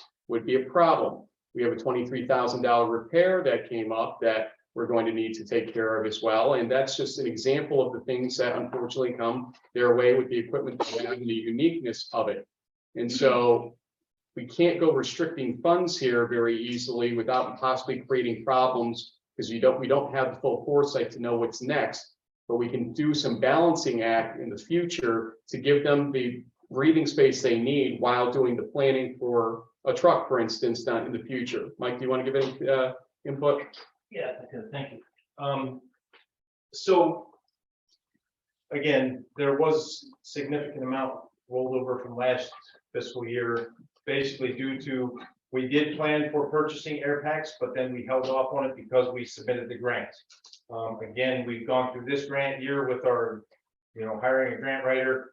Those grants, I believe, are finished now, and we did not get the grant again this year. So we are going to need to purchase brand new SCBA's at the cost of a couple $100,000, $200,000 to $300,000. So I would very much urge that money just gets rolled back into our fire districts, because it is monies that were obtained from outside people outside the village for fire protection. for their safety as well as everyone in the village. Did you get an official word yet on denial or, because I don't. No, not official, but they haven't released any in the last 2 weeks. And it looks like they're about out of money. Chief Pro just sent me a message 2 days ago saying they had not heard, and there was still 100 million left. And they had not gotten a denial letter, so. We have not gotten a denial letter, that is correct. But So, well. I would, based on what I've seen, because I look at it every day, we're probably, that's not the issue here. The issue is the monies, right? So we are finally, last year was probably the first time that we were in a situation where we can plan for and put money in a reserve, whatever you want to call it, a reserve fund for rainy day things such as major truck repairs or purchasing of new apparatus down the line, so that it's not such a burden to the taxpayers when we have to go, or to the village when we have to go out and take loans or bonds or whatever, however we choose to do it. So we are looking at that. I've talked with Julia before about it, and she said it is a exhaustive process to get that established to where we can budget money into a reserve fund at the beginning of the year instead of waiting and rolling things at the end of the year. But this restricted fund balance, I think. I don't know what that is. It is something recommended by the comptroller. Okay, well, I need more information on that if we want to I put did our look- money in there. I did look at one of the bulletins that the comptrollers did post about restricted fund balance, and that corresponds with capital reserve in this legal process. So there is some sort of legal process with reserve fund balance that you were talking about. Obviously, I don't know all the details, but there is still some legal Yeah, aspect. I think, can we table this? We're very until interested, the next- but it needs to be done before our next budget cycle, Oh, that- right? that- We have 6 months left in the budget. Yeah, I know that, but I'll tell you, when we sit down with our budget workshops, that's coming quick. We have to start planning now, right? We're already planning what equipment we're gonna buy next year. So this reserve fund balance, whatever it is, if you get information and bring it to us, we would be happy to sit down and discuss it. well, I think we need to explore this restricted, because I think that's the answer. Rolling over funds is not something you're supposed to do in municipal finance. If funds at the end are supposed to go into your fund balance and then either be, in your fund balance or be or be allocated to reserve funds. So this rolling over process is. I understand it's not the right thing, but we could have gone out and spent that $123,000 at a whim from last year, and that wasn't the right thing to do for the taxpayers who provided that money. So we didn't do that. We held it because we know we have major expenses. We need to buy life-saving equipment, and we held it there. I have no problem with you spending this money on the grant, if you confirm you did not get the grant, for one. It's like budgeting, you've got to show what you're spending your money on, but I'd like to take, the next couple of weeks, explore what this restricted fund, because that is something we can do easily, then that money can be transferred to the restricted fund, and then if you need it. All I'm saying is, don't put it somewhere and then spend it on blacktop. Okay, may I interject? Make sure, Folks, may I interject? money needs to be spent that way. May I interject, please? Carla just got done saying you cannot do it easily. This is not a couple of weeks. This is an actual permissive referendum, possibly, depending on what we land on. We actually have to determine what this fund is supposed to be or what it's supposed to contain. So I'm going to ask, all in favor? Aye. All opposed? And I think we can take a couple of Okay, weeks. motion is denied. Can I just say something about this? It's, please don't decide. I think what Julia had said to us earlier, maybe it's not the ideal way to do things, but it's been practiced for how many years? Well, I don't want anyone to misconstrue No. not the ideal way, because what happens at the end of the fiscal year is it does go to fund balance. That budget transfer is taking that money from fund balance where it gets put at the end of the year and put back in the department. So I don't want people No, I saying that guess this is not the I'm ideal way. No. Yeah, thank you for clarifying that. But I guess what is frustrating is that this is a process that needs to go forward. And, you know, maybe in the future, we figure it out exactly how perhaps it is more ideal. I don't know the right words I'm using, but I am a little disappointed. That's all I wanted to say. Because, you know, our fire department does excellent work, and I feel like in some way they're being penalized for being so frugal and responsible with that funds. So I just wanted to say that, and that's okay that we disagree, but that's where at least I stand. Well, what I'd like to say is, certainly that is your money. It will be spent by the fire department. This did prompt a good conversation about the proper way to manage funds. I think it sounds like there's no harm done in doing some more research on the reserve piece, and also seeing if you get that grant or not, seeing if the letter comes in. If we can do our due diligence the next 2 weeks, we can revisit this at the next meeting. If there was some big harm done with a delay, then we wouldn't do it. But it sounds like it's okay to do some more research. When you and Liz met with Supervisor Connolly without Mayor Wilbright at the time about the fire contract last year, this is educate me because I don't know how this necessarily got in or what the intention was, but there probably found language that talks about the intention of seeing that this is being spent on fire services. Can you elaborate on when you had that discussion in that meeting, what that meant, or what was the purpose intent of that whole thing in your estimation? Well, unfortunately, we have a complicated situation when it comes to our relationship with fire in the towns, because they just want to give the fire what the fire money is, and that makes sense.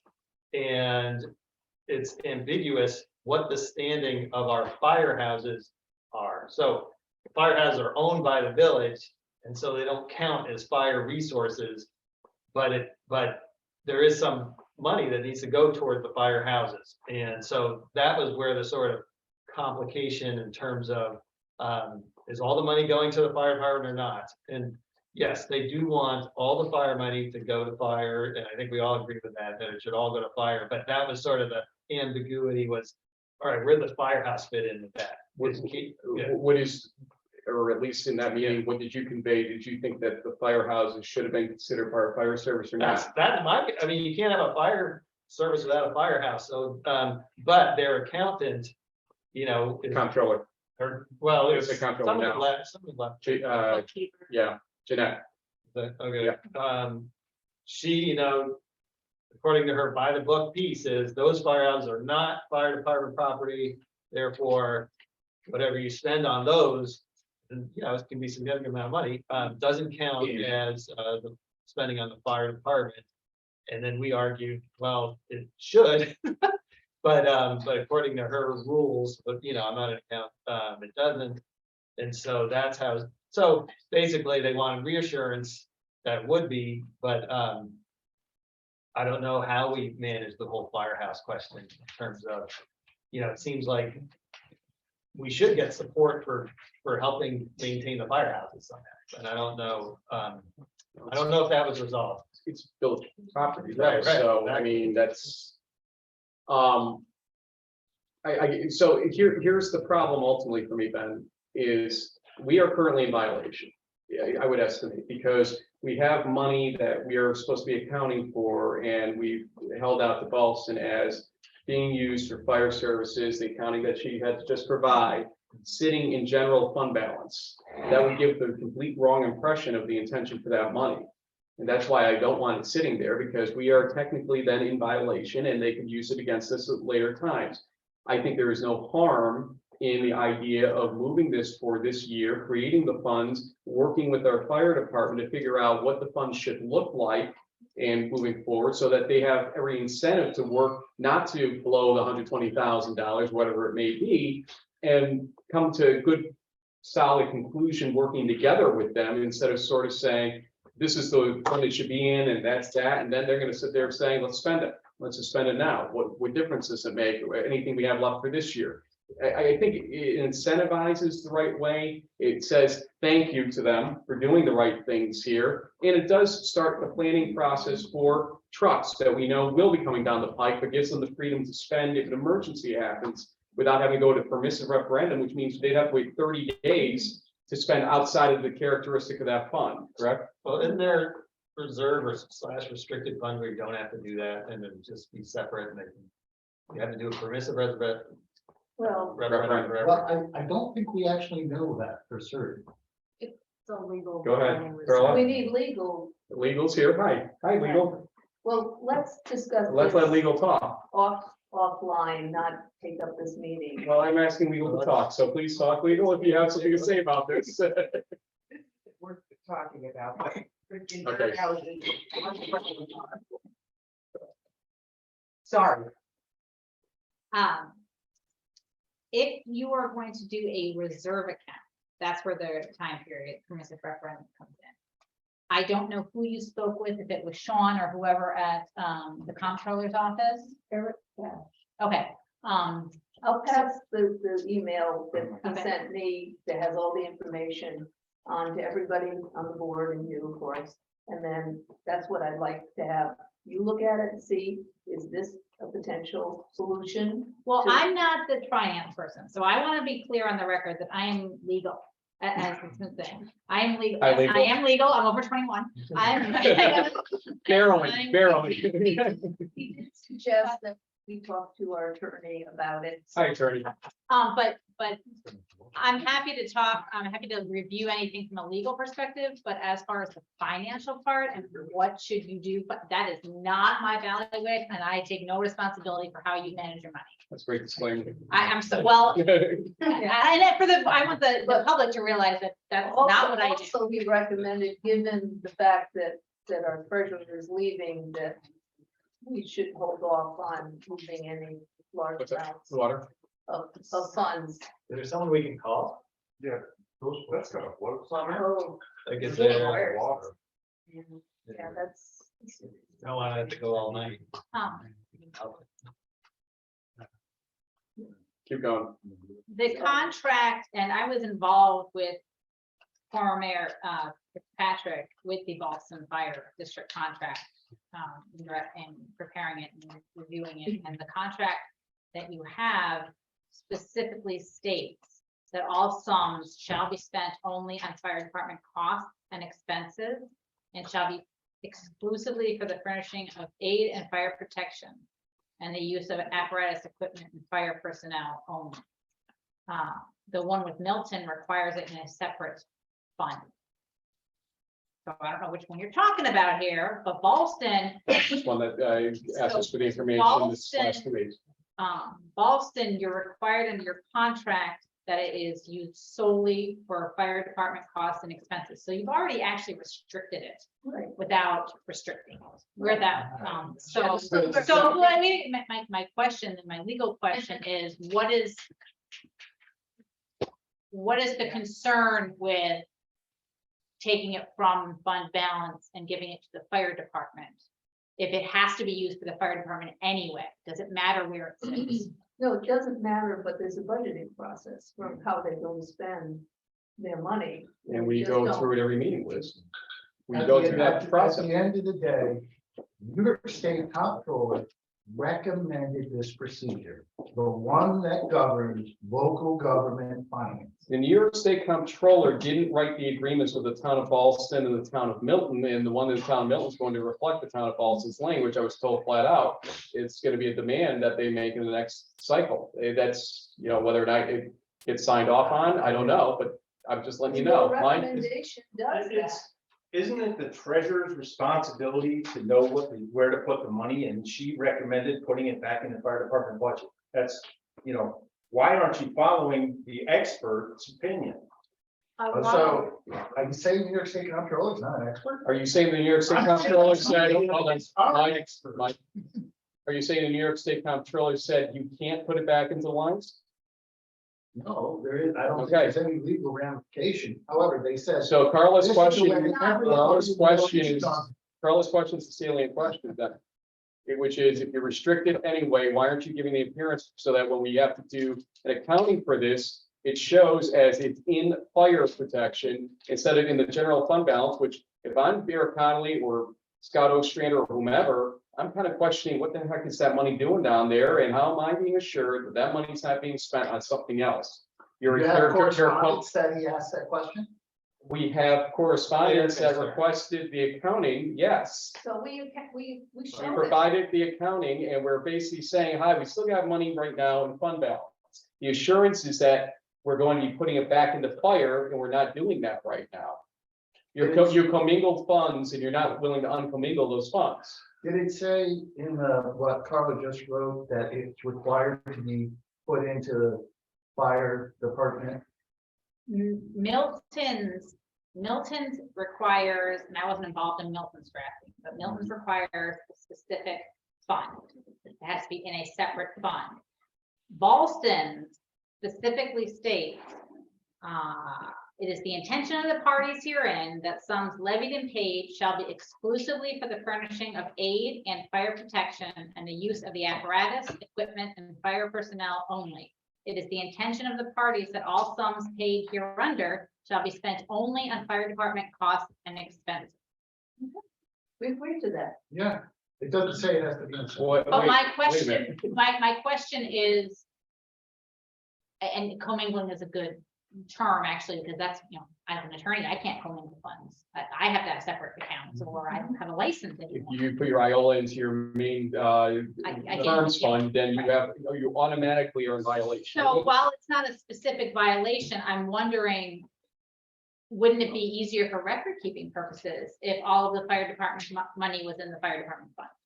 There's no legal reason either. I have no legal problem either way. I'm just posing the I'm question. saying that a preferable way is the way he suggested, a restricted fund. No. It meets. Now for the person with the accounting background, Julia, go.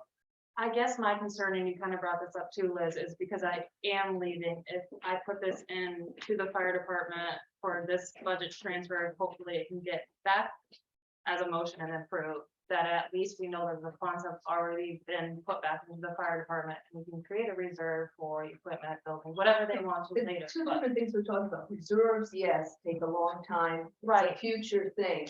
Restricted fund Restricted balance. funds, A restricted fund balance is what they would recommend it.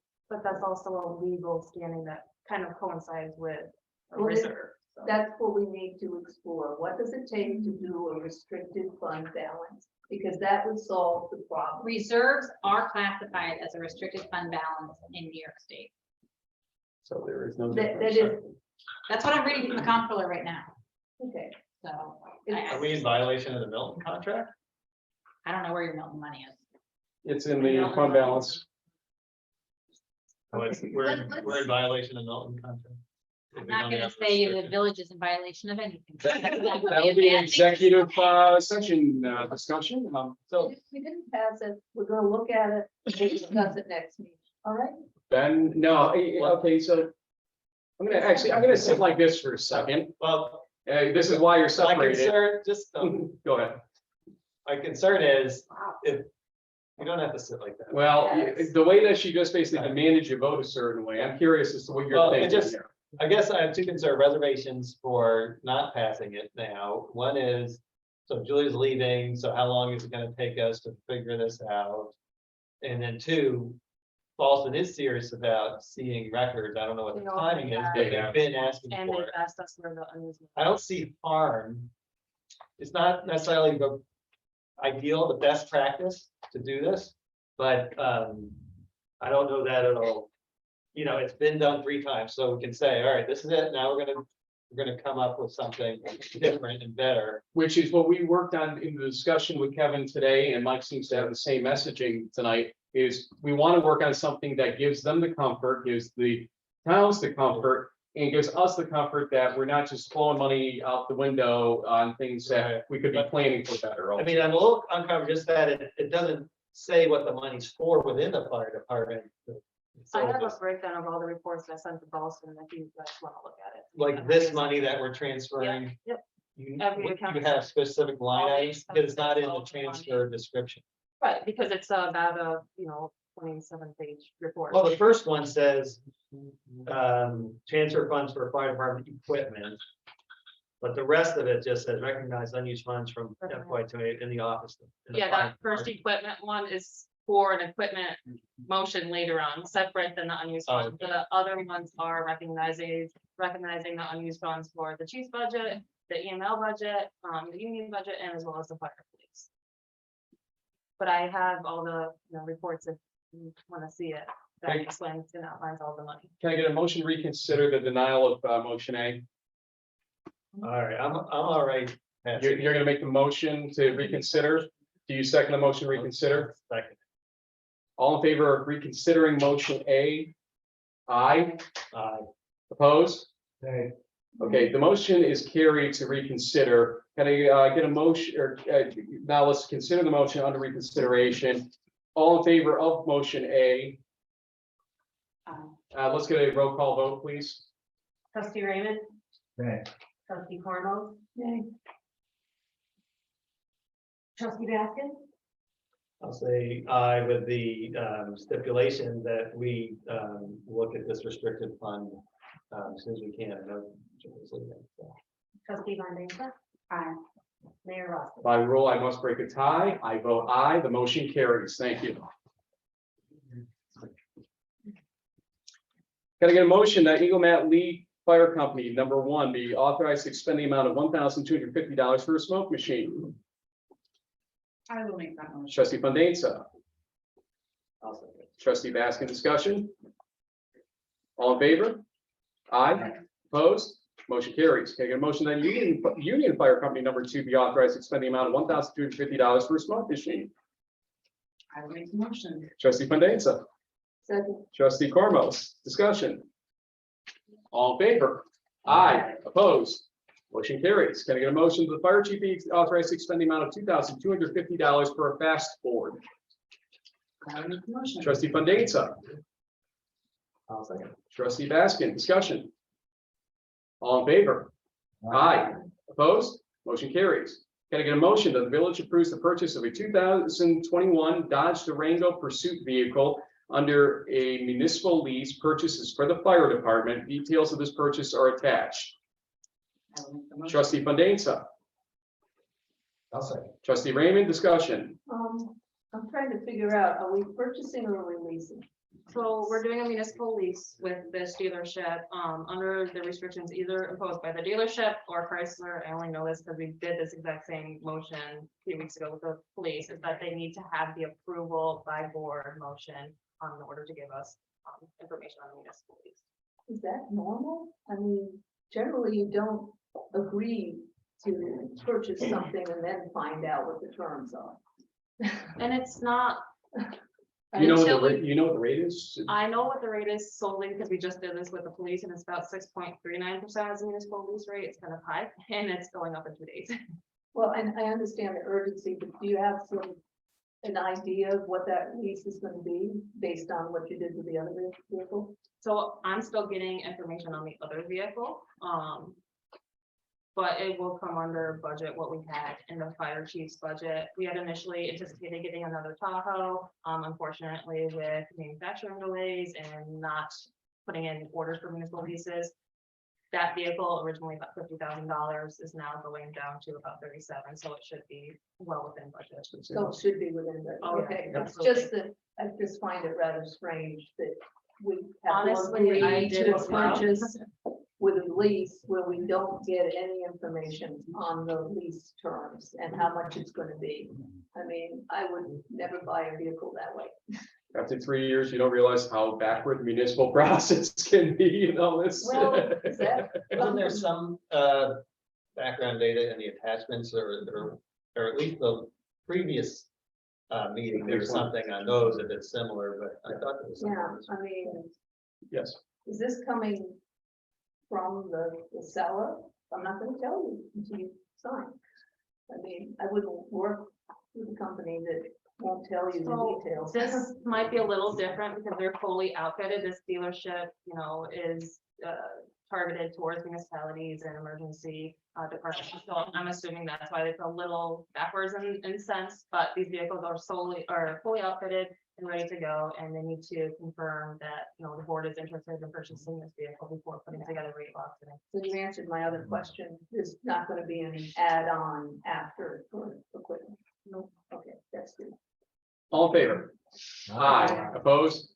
Motion carries. Can a motion that the mayor be authorized to sign the municipal lease agreement for the fire department's 2021 Dodge Durango?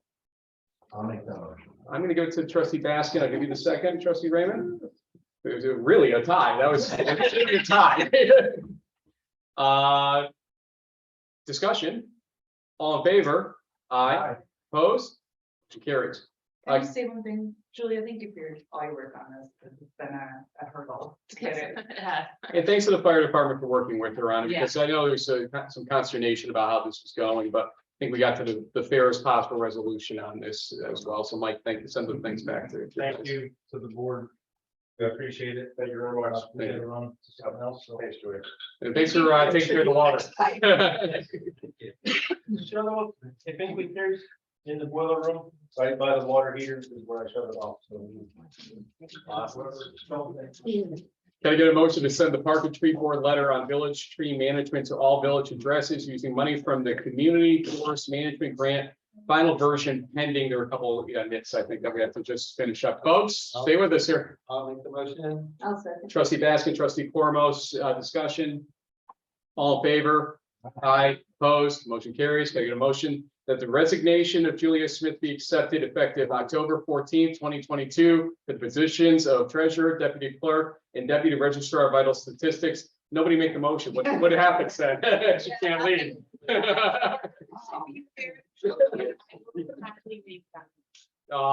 Trustee Bundates ruins all our fun. All right, second. Trustee Raymond, discussion. You'll fit down, she has to stay.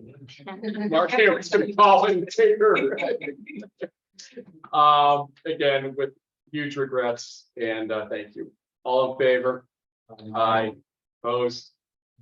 We all oppose it, but the motion carries.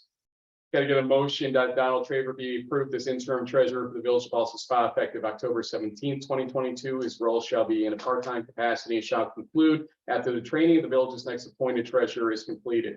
This pay shall not exceed the equivalent of Julia Smith's salary on an hourly basis for the hours he works. I'll make the motion. Trustee Fandesa, trustee Cormos, discussion, How much part-time is he willing to put in? no more than 20, Okay, so we're gonna have to backfill.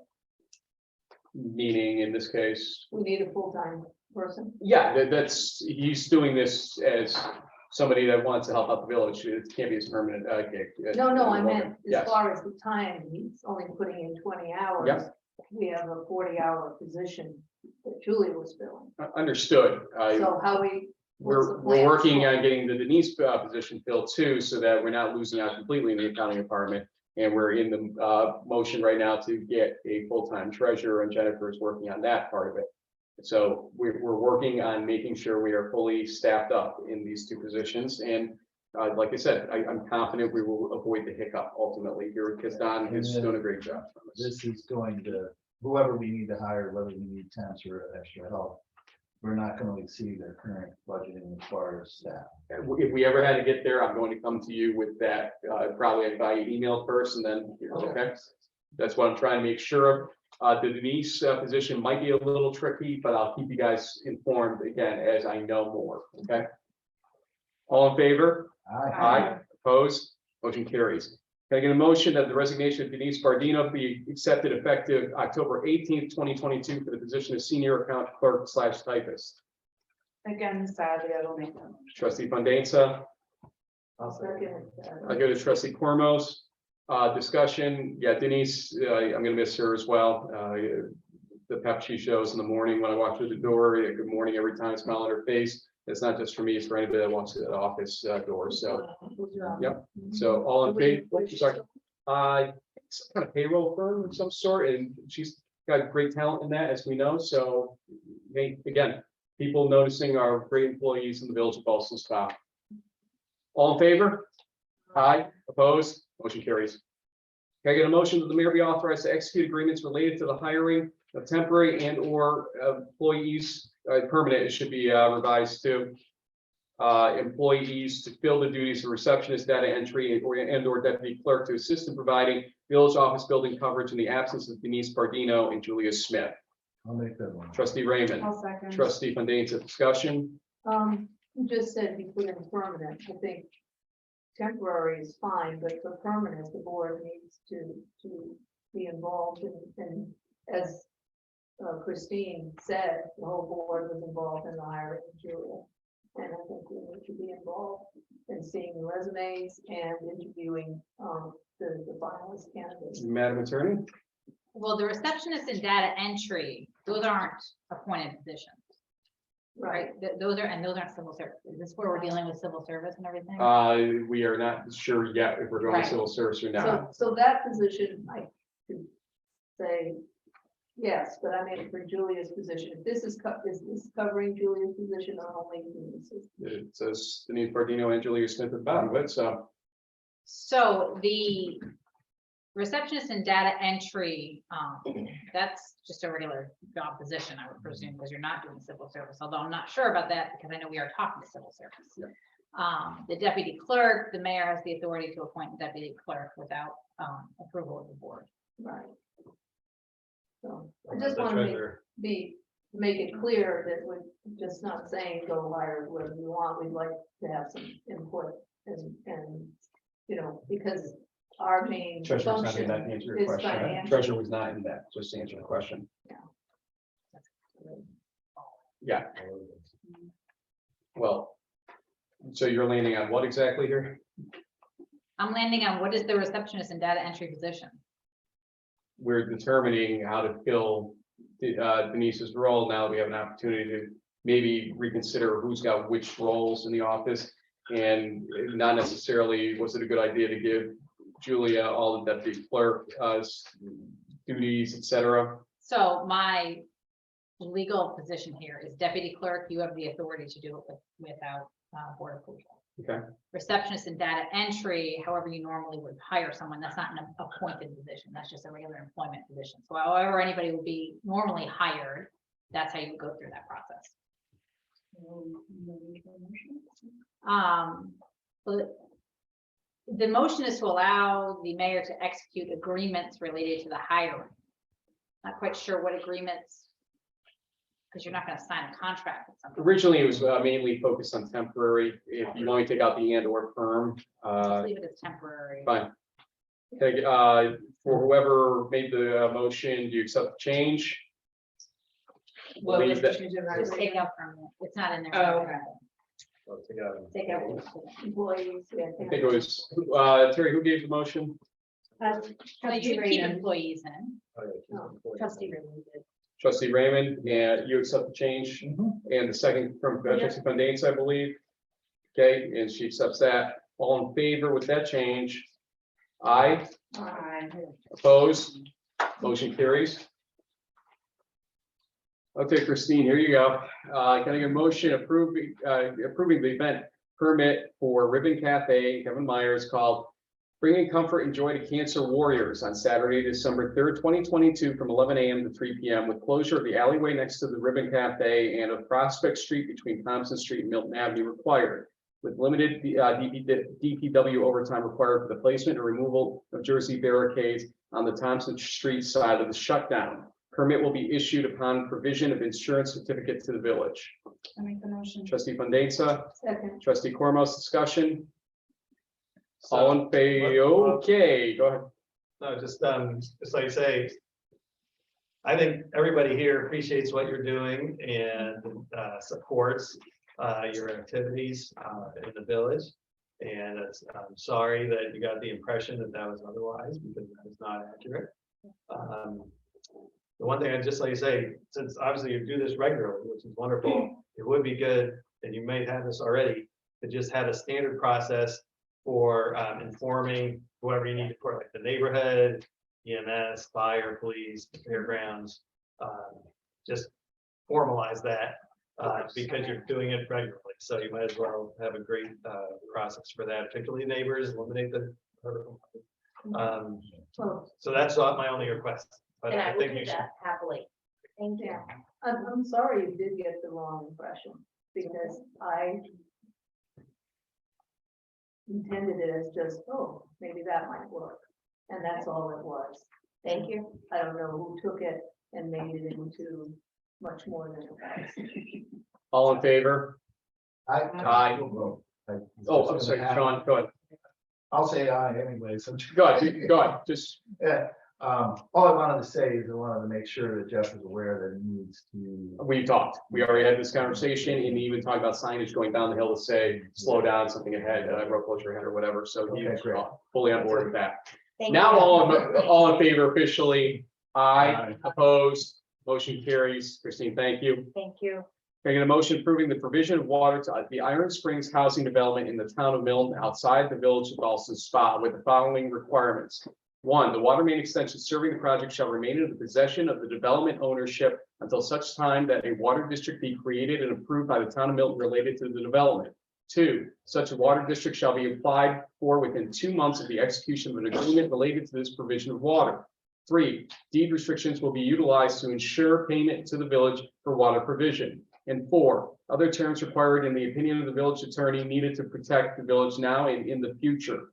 The mayor shall be authorized to execute any agreements related to this motion after approval by the village attorney. Trustee Fandesa, trustee Raymond, discussion. How many households are we providing water for? Does he tell you that number? No. But it was, I know the But the main main was is, built for that development. yeah, No, in I just fact, wondered beyond how that. many homes are we adding here? I wish I looked up the map. too. Yeah, you're on the planning over there. No, I wasn't on planning. Okay, that's right, too. Shoot, you You can have a pull it program up, it shows. Basically that one subdivision. It is, but there was also the idea that that may be able to serve people that live alongside, and not many of them that weren't already served. That's often a contention when new development goes in, that there have been developments done where they get water and then the people on the way don't. The pipe was built to accommodate that development, and I think the planning board may have made it bigger, required to make it bigger Intervening homes. for other folks as well, and the developer had to fix one of our pipes somehow too, one of our mains, Okay. had to increase that. So this is the first time we're actually doing this district, We're not doing a district. no? Oh, we can't do a district. Now, The village has no. Milton is The, doing the a his, district. the history of the problem of this situation is that the board approved this provision when we couldn't have approved this provision years ago, a couple of years ago. It was not called for attention correctly that we were doing it incorrectly. We've been working with Labella, with LaBerge, et cetera, to fix this issue. And now Steve Gottman, who's the attorney for the Iron Springs folks, the developer, to get us on the right track. They are basically at a point where they're ready to start closing houses and display houses. And so we are, at that point where we have to do something. So Carla's been working very hard with Steve Gottman and also talking to the town of Milton, Jim Craig, especially to get this into a position where we're protected, can provide water, and have a plan moving in the future, hence the 2 months to apply for a water district. Otherwise, they're going to be in violation. We can do some things with respect to it. I also left it a little vague at the end because there's some other things that she indicates she might ask for, but again, in terms of protecting the village. only. Absolutely. Thank you, Carla. I'm here for you. First step, now we just gotta get all the other districts.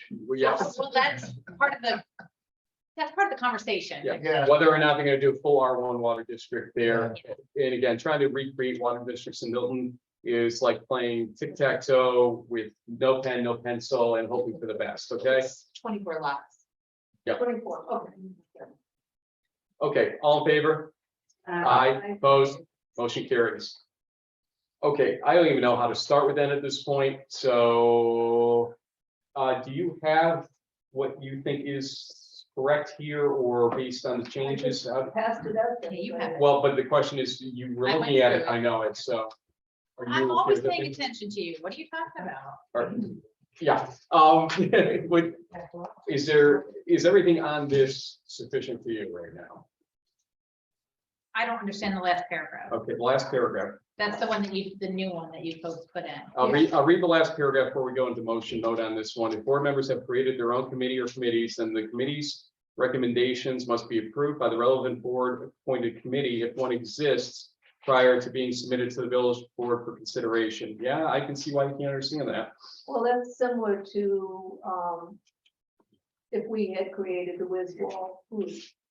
And they have to go to parking, but there's a, or one of us had created the whiz wall group, let's say. But they would have to get correct certification to be a village committee no matter what. So I see where you're trying to go there, but I'm trying to figure out, like, the Friends of Wiswall is not a village approved committee. You're saying if the board, or someone on the If a board board member, yeah. had created that committee, As their own ad hoc but committee. would it be an ad hoc committee underneath the auspices of the Park and Street Board? That's what this policy says. We It want says to that they have to, if they have recommendations, they gotta go to an existing. Kristen, thanks for coming. If it deals with those issues. That would be a board, not a committee, though. Like, for using your Wiswall, your Friends of Wiswall example. You're saying if Friends of Wiswall, Liz, if you create Friends of Wiswall, Right, my own little. it's your own committee and you create it and they have thoughts of something and they have to go, you're saying in this paragraph, they have to go to the Park and Tree Board. Which I they guess have That's to an do. official board committee that deals with those items. Before they come to. But that's the way it is anyway. So what would another example be then? Like, how would this work with another committee? Well, name one of our other established committees. The Arts Committee. The Arts Committee, right, so if Ben created a arts group or his own ad hoc committee on arts, and they had recommendations, they would first have to have those reviewed by the arts committee, the official arts committee. The board appointed arts committee, that's what Okay. we were trying to drive. Okay, I see what you're trying to get to. So it's just a statement that, if somebody does create their own little committee, it's gotta go through a board appointed committee if one exists on that topic. What if we just say something to the effect of all board ad hoc committees must follow any existing approved board committees, rules and regulations. Must follow. That seems less clear than must be approved. I said must follow their rules and regulations. Must follow the board approved committee's rules and regulations. If that's what you're trying to accomplish here, then you need to be, The rules and regulations might not speak to some recommendation that a random committee has.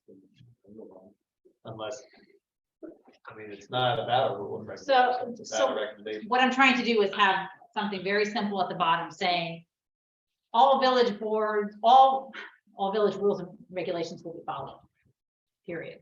We could do it like that. But we're creating a policy here. It's not necessarily that we're just reiterating an existing policy. We'd like to sort of articulate that this is a process to follow. I'm not against what you're saying. I just don't know if it speaks to what we're getting at or what we're trying to do or to clarify anything. I know people think attorneys get paid by the word, but it's just, I'm trying to make this more succinct. Why not? What's not clear about bringing a ad hoc committee's recommendations must be approved by the relevant board appointed committee? Is that not clear? The word committees there 3 times in one sentence. That always drives me nuts, but that's just. Yeah. Well, then it just said all non-board appointed committees must be referred to the appropriate, Relevant board. relevant Yeah, we're talking board about committees. appointed committee and or board. But can I interject for a second here, I guess, and I vowed that I was just gonna be a bystander on this one because this is so ridiculous, but at this point, if this is gonna get hung up. We, as the board, have the authority to hear anybody or have anybody come up to us and ask us for something.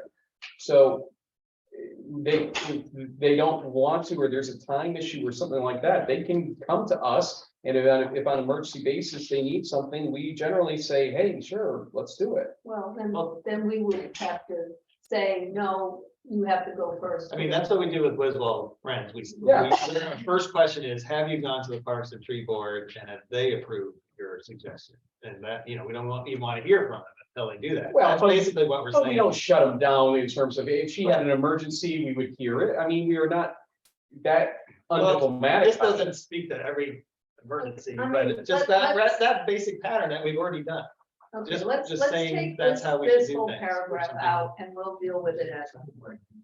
Let's take that paragraph out, the rest, you want me, I'll read it and then we can take a vote.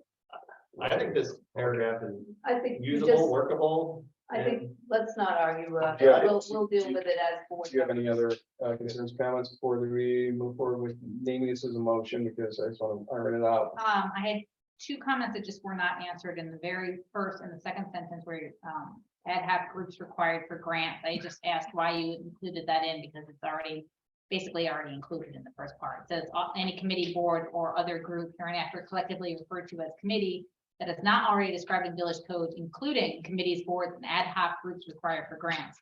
That clause there, why This was would that? be complete. But, okay, there's just no answer. I don't care if it's there or not. I was wondering. why. Ad hoc is All right, only for let's split purpose. up. No, Yeah. well, it seemed redundant, but that's fine. We took out one That's ad okay. hoc. Ben, don't be so sharp.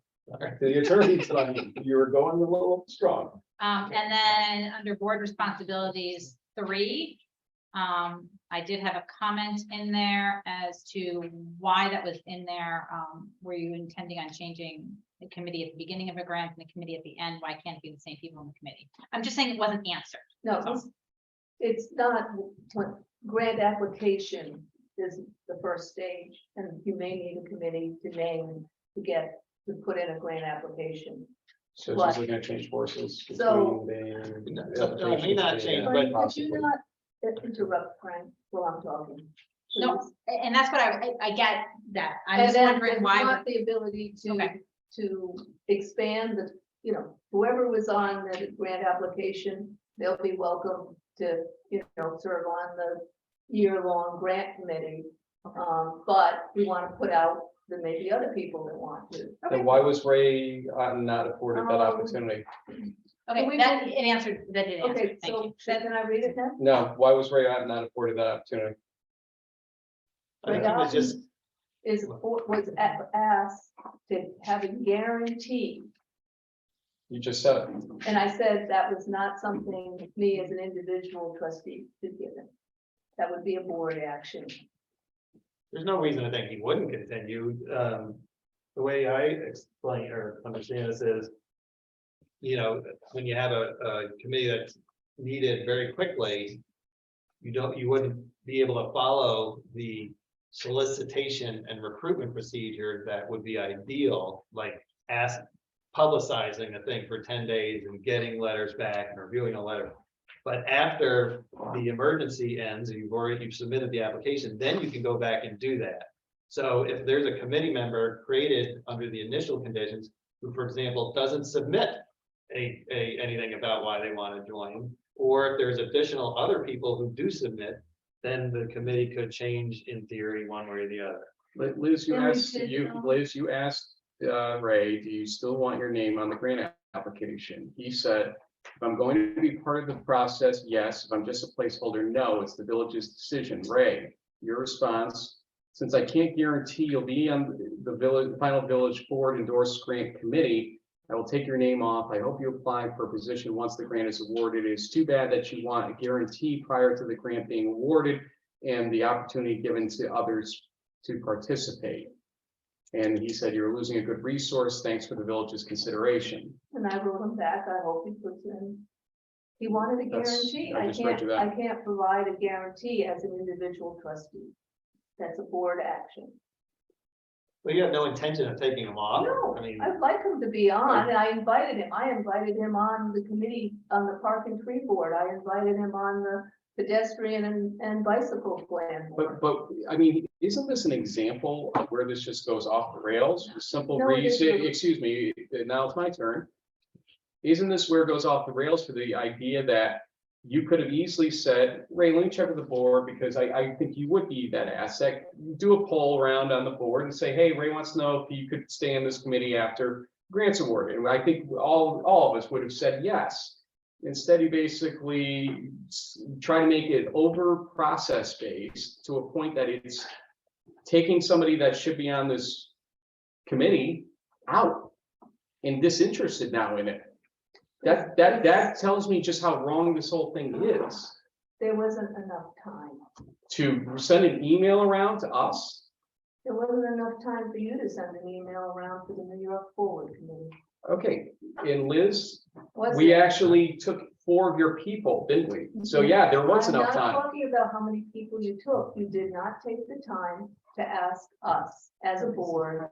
The 3 board members you kept out of it, so don't lecture me about what I did.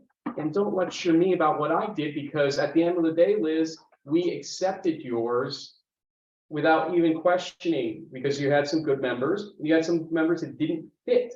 I know, that's not the point. I'm saying you didn't include the whole board in the process. That's my point. Not which people got picked and which didn't. You keep changing the subject. So I'd like to read this and then let us take a vote and let these people go home.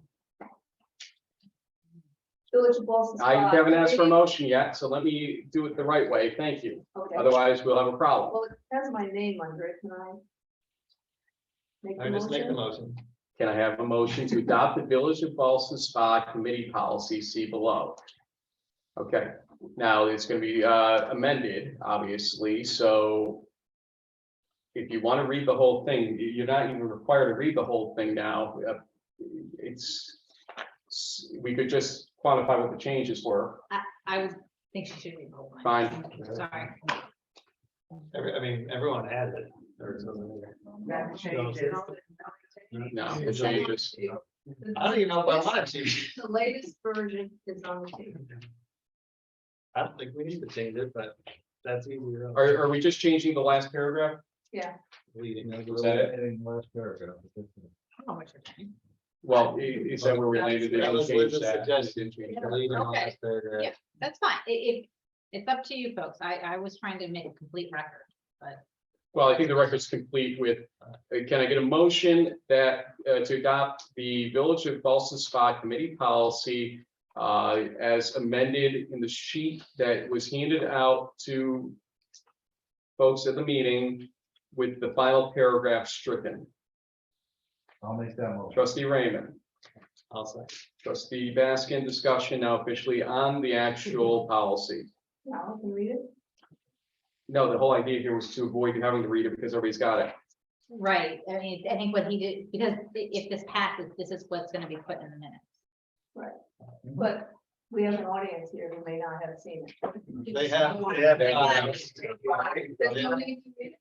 Let's take a vote. Or have discussion. Yeah, we're at discussion phase. Discussion. Anything?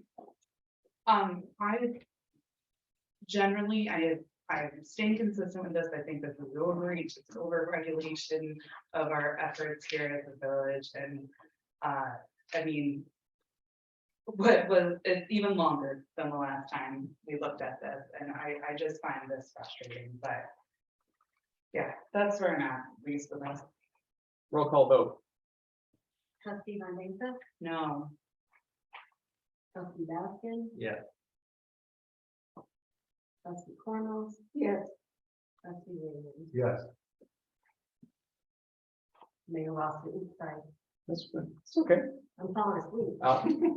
I'll remember tomorrow. I'm going to abstain for the reason of, I don't really care. You can throw as many roadblocks in my way as you want, Liz. And this is you, directly addressed you, Liz, at this point. I'm taking my gloves off for a moment.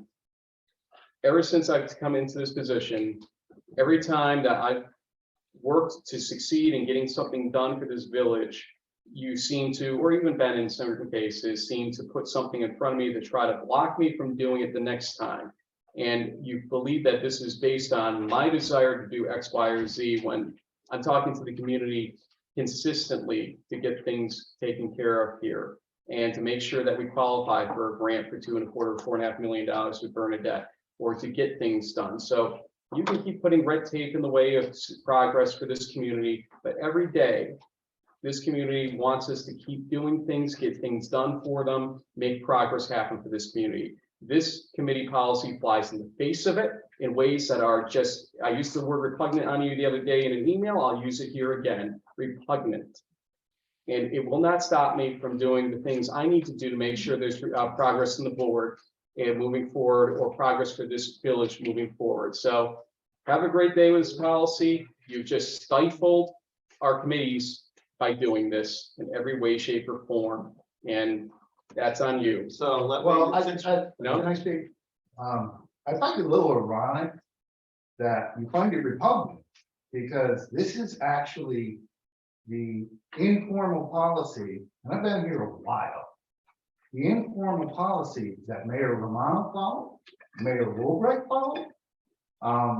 So, Christine, of course. and Christine, of course, we all followed engagement of the board to come together with me with getting board members and each person bringing something to the table, and also the process of having somebody write something up as to why they're interested.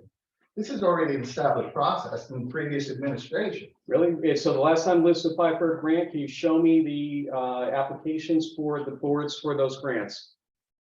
I didn't think so. We'll move on. no, I have. We'll move on. No, We'll move on. Get to talk. Well, I just want to say one instance out of those dozens and dozens of instances that I Other see. other that's business. true. Other business. You're gonna hang one distance around my neck like an albatross? Well, guess what? It comes back at you. Other Can I business. just say why I'm? We're at other business, Ben. If you want to talk about other You guys, business, go ahead. why did you get to talk about? the Because it motion? was in a vote and you can explain your vote. No, I actually am not, Liz. You are, because I'm talking. If you Other get to- business. If you get to comment on this. I get to comment as you did. You get to explain your vote, Ben. Yes, I'd like to thank. No, you get to explain your vote in real time. That's how roll call votes work. When you You're allowed to. commented just now, that opened the door to others of us. So other saying business, Our response. to other So business. for example, the reason I believe in this motion and this policy is a couple of things. One is. The motion carried, by the way. I never did say that officially. Go ahead. Thank you. It does open up to more people, the understanding that there's a committee available for them to participate. Ben, you won. It educates them. I'm telling you why I don't think this is repugnant. It'll expand the membership. It'll encourage people to join. I've because heard it'll about this for outside 3 it. weeks and I'm gonna change my mind. Just every like- time. Okay, thank you, Liz. I'm talking with Ben. It's not overly burdensome. It's Liz? Every time you interrupt, I'm gonna say you're interrupting. Liz, again. we are talking, actually. We are talking with each other. He's not shutting me down because we're actually making points to each other. Thank you. All right. Go ahead, Ben. I don't think it's overly burdensome that people have to write a couple sentences. That'd be a long letter, but just a couple sentences why they're interested. If they're gonna be on a committee, they should be able to write something like that to help us understand. And if there's 20 applicants for 10 spaces, we can think about who would be most appropriate. So I think that's reasonable. I also, and then the other piece of this is just, I do feel like it would be good for this whole board to be more involved with the committee development process. I have felt left out, even the events committee, like, I don't know who's on there. We don't have an official event, but maybe we should, and maybe it should be your same people, but let's make it all, let's all participate in that. Or the ethics, there are people who were put on the ethics board, I didn't even know they were on there till afterward, I just feel we should, for democracy's sake, for village government integrity's sake, we should all work together to do village business, including the creation and operation of committees. So that's why I think this is helpful. If I may say something, Other business. I'm just saying, this You were the one that wanted everybody to go home. motion would not have been necessary had you continued the policies of the previous. So it was my administration. fault. It wasn't my fault. It was the airport. It wasn't the airport. I don't even know anymore. Other business. Okay. No other business. Public comment number 2. Anybody in the audience? Anybody? I see, there's been a hand up. There's been a hit up for an hour. I don't know who it is though, it's just Motorola Edge. Motorola Edge, you would have to unmute.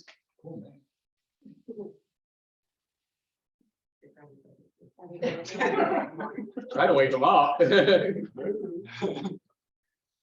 In the meantime, Bob Bush, if you'd like to go ahead, I saw your hand up. Bush, St. One Church Ave. I want to say thank you, Julie, for your service. Much appreciated. Everyone here agrees, I'm sure. Ben, from the newsletter.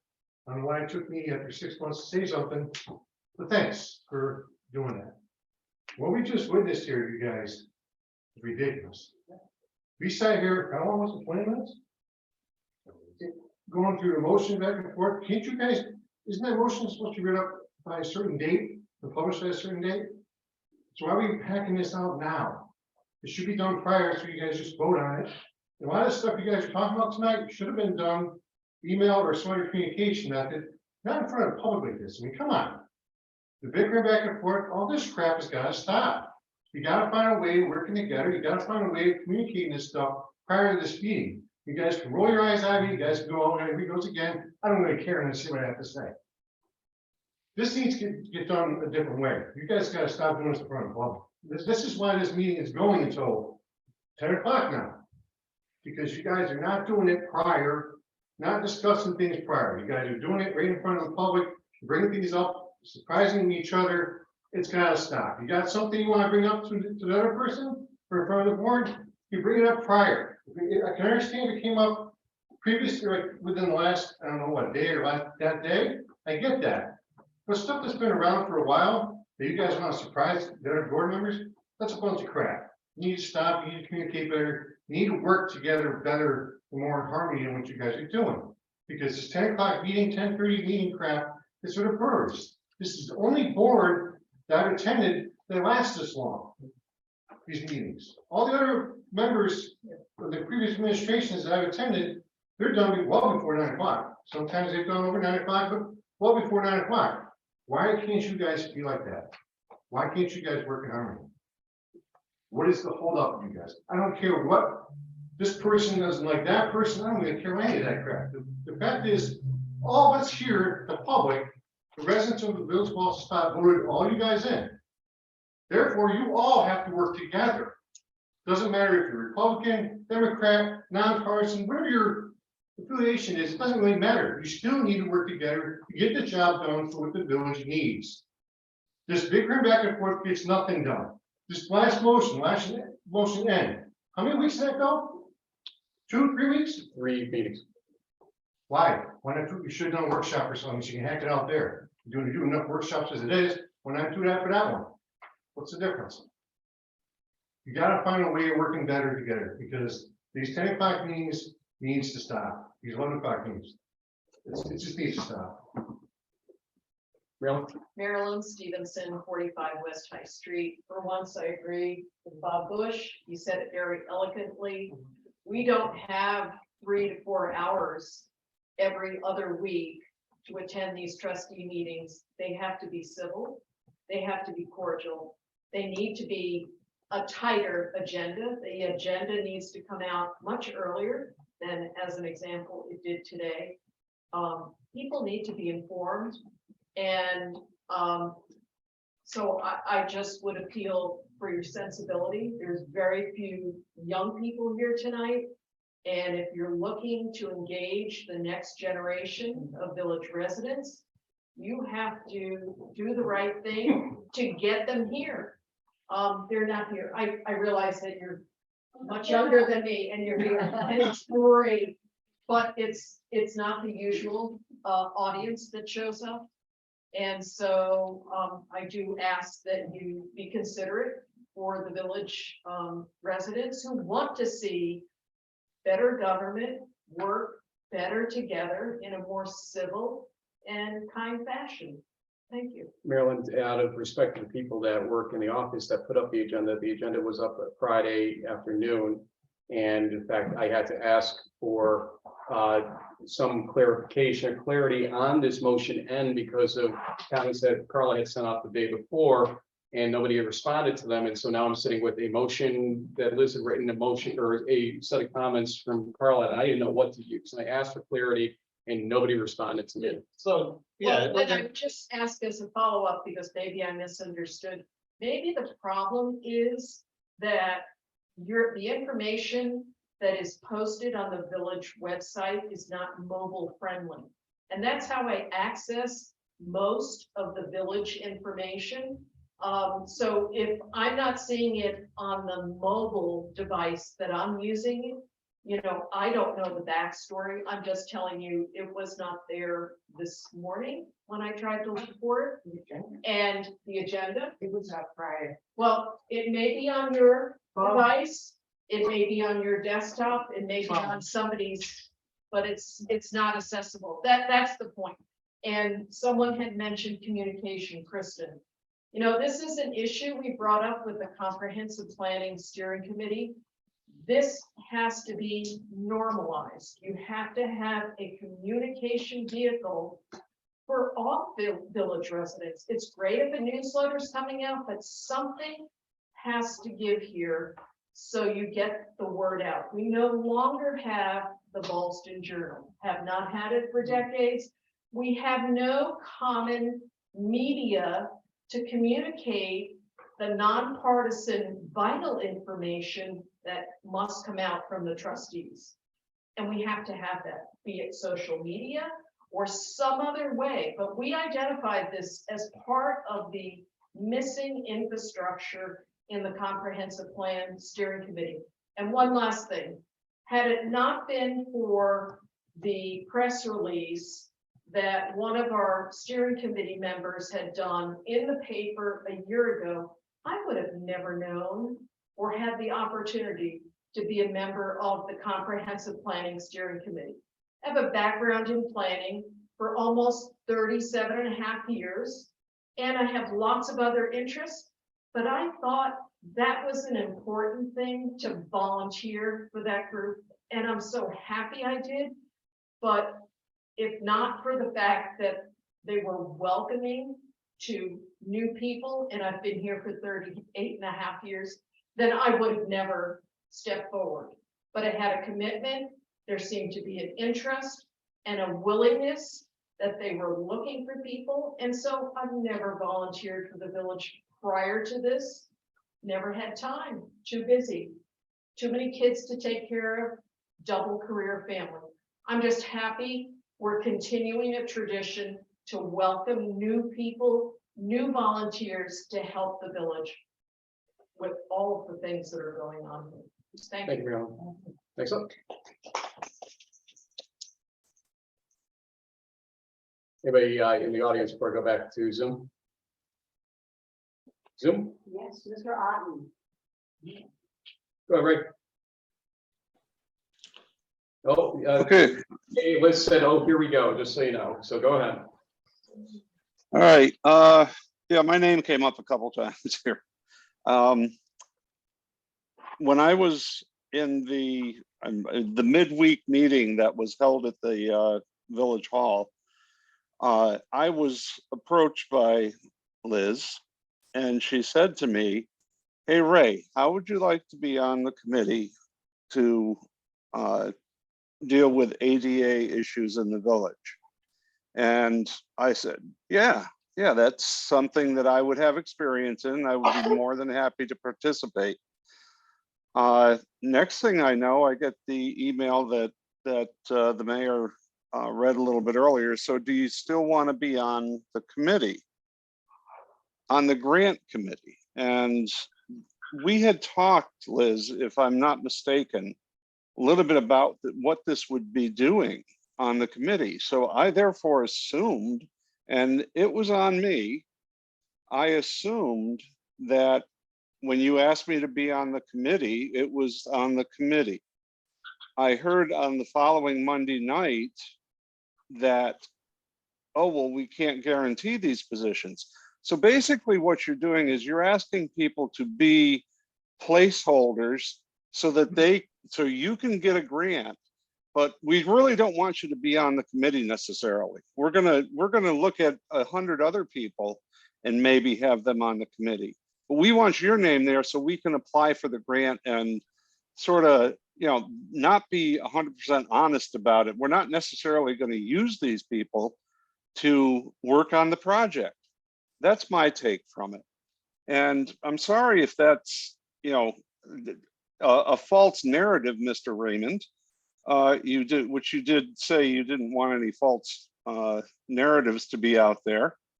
But that was my whole discussion with Liz, and how me not being on this committee now has gone about.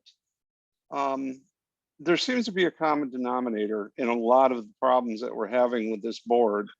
There was a question about the Ribbon Cafes event, and the email that I'm looking at right now said from Liz, didn't we give Ribbon permission to close Prospect Street?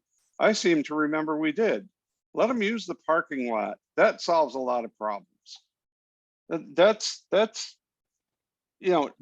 how could that possibly be misconstrued as saying that you wanted it in the parking lot? How could that be? I don't know. I'm being facetious. Yes, it's a common denominator with a lot of these problems. And until we take care of that, it's going to be the ongoing problem. So again, I would have loved to be on the committee for the ADA, because I think I could really bring a valuable perspective, being I use a lot of the ADA standards in my daily life. But evidently, if you're asked to be on the committee, that doesn't mean they want you on the committee. Thank you. That's right. Can I answer that? You can. Well, first of all, I apologize for giving you that impression. I think, my words have been taken and twisted and turned like I cannot believe. And I think it's based on the new dynamic in this village. And I'm sorry if you felt that way. I think you would be a valuable asset. I sent you an email saying I thought you would be. When we get the grant, if you want to be on the committee, please, ask to be on the committee. Liz, honestly, I just don't understand why you would ask somebody to be on a committee and not have them on that committee. Because it was put together at the last minute, and the final committee is not going to necessarily be that same group. Why we want to open it up to other people. There may be other people who are in similar circumstances as you that have a different handicap. They wanted definitely to have some people on the committee that had handicaps so that they could comment personally on the ADA capability of the ADA conditions in the village. So I met Wrong impression. So I met your criteria because I'm handicapped. Did they also want to have people of African American descent, or people with cerebral palsy, or what other group did you want to include in that to show them, look, we're doing it great? Tell me that is 100% right. Did we include enough women in that, or enough men? Did we include any indigenous people that have a left foot missing? You're telling me that I met the criteria because I was handicapped? No, I'm telling you. Oh, you didn't just say that. The grant. You didn't just say that. The grant said that they would like to have handicapped individuals on. I'd like to see that handicap, that statement that says handicap. I would love to see that. I'll let it go. Ray and Liz, I'm over my 3 minutes. Thank you.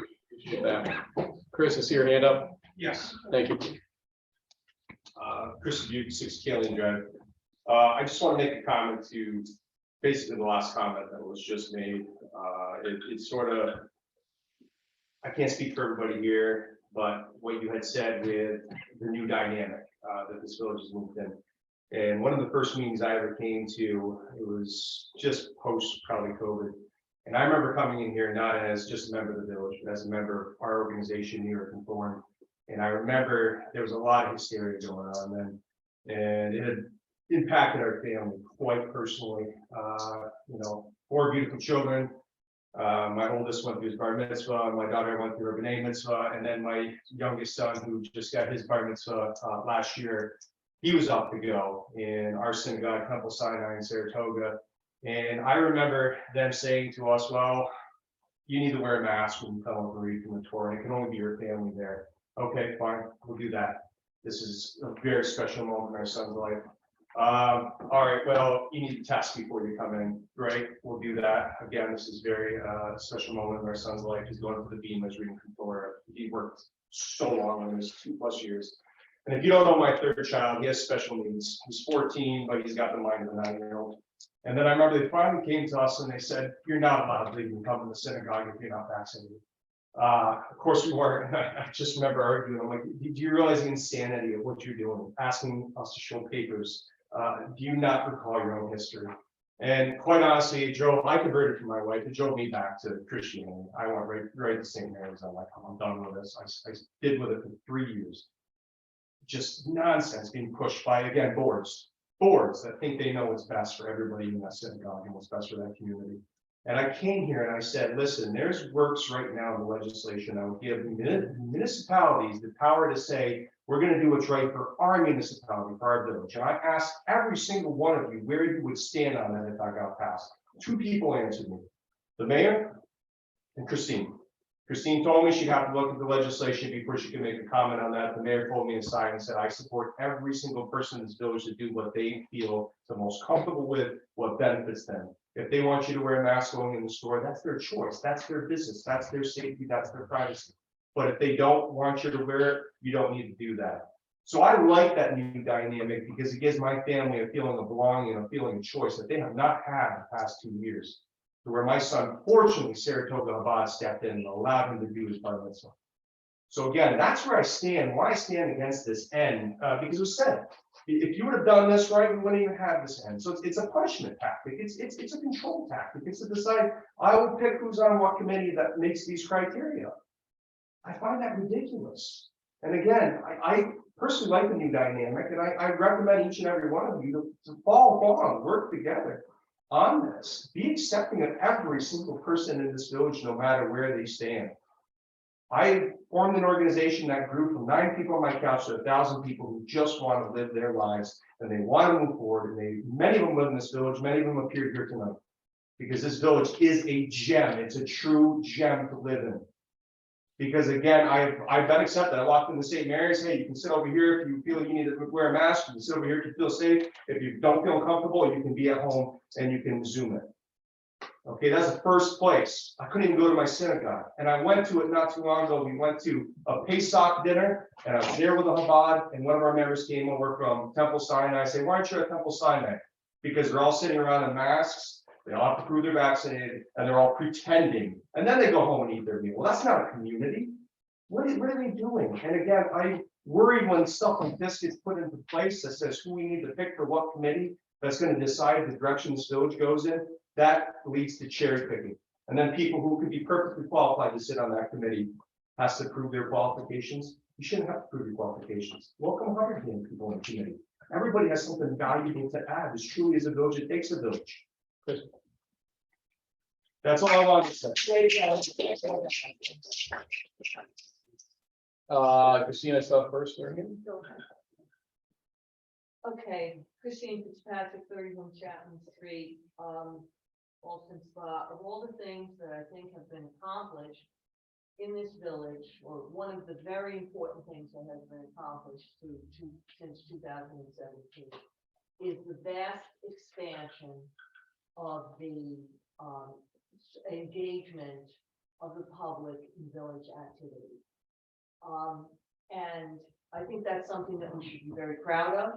We have a lot of people interested in working on committees.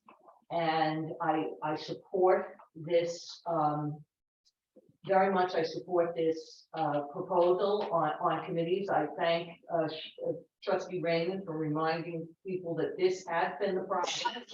I think that it was a good one. I think we all want to work collaboratively. And I am reminded of two things when I hear comments about, I agree that there has to be civility. But I also, I disagree about, and certainly these meetings have to be more efficient. And, you know, we could talk about ways about these meetings being efficient, but I'm reminded of two things, two statements, two quotes. And one of them is, if you like the law and good sausage, don't watch either one being made. This is democracy. It's messy. It's loud. People get excited. That's much better, in my opinion, than the alternative. The other thing is, this is a more open process, and you're putting it down in writing. And the other thing that I think of is the statement that says democracies die behind closed doors. So people making decisions in a vacuum, I think this would give us a well of people to draw from. And I think that is very much a good thing. Okay, thank you. Kristen, I think you're next. Okay, hi, Kristen Michaelucci, 24 Chapman Street. First time here, my impression is I agree wholeheartedly with Mr. Bush back there. We have to do better to work together. The bickering must end. Oh my God, my first impression, y'all don't like each other. Okay, great. If you don't like each other, you have to work together. And I just have to reiterate what Marilyn said too. If you want us young people to be involved, we can't stay here until 11 o'clock hearing you talk over each other and interrupt and blame each other for whatever crap happened, whatever. Like, please, just be professional. Thank you.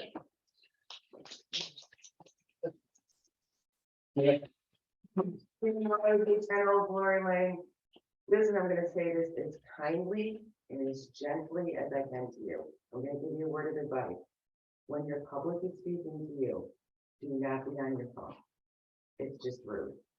Okay, so maybe you don't even realize what you're doing, but during public comment, you're on your phone all the time. Sorry. Thank you.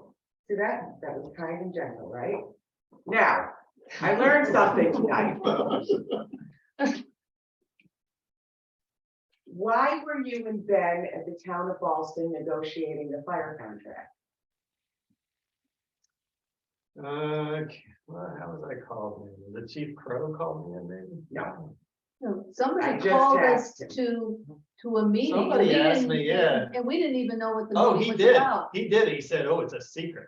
He said, I'm calling you a I secret just meeting. asked Don't tell anybody. I just asked Chief Crow about why. I'll mayor find the wanted to email. know I'll when find the the mayor- email. Excuse me. When the mayor is the person that negotiates contract, is that correct? Carla, that's illegal. Any board member can negotiate. a Any contract. board member can negotiate a contract. No one can bind, anyone can negotiate, Who can bind? the board, The entire board. So a the mayor, majority of the board. the mayor doesn't negotiate the fire contract. Because I've been around for a long time, and it's always been the mayor that's negotiated the fire contract. Well, just because something's been done doesn't mean it's right. Oh, So- be careful what you say, Sean.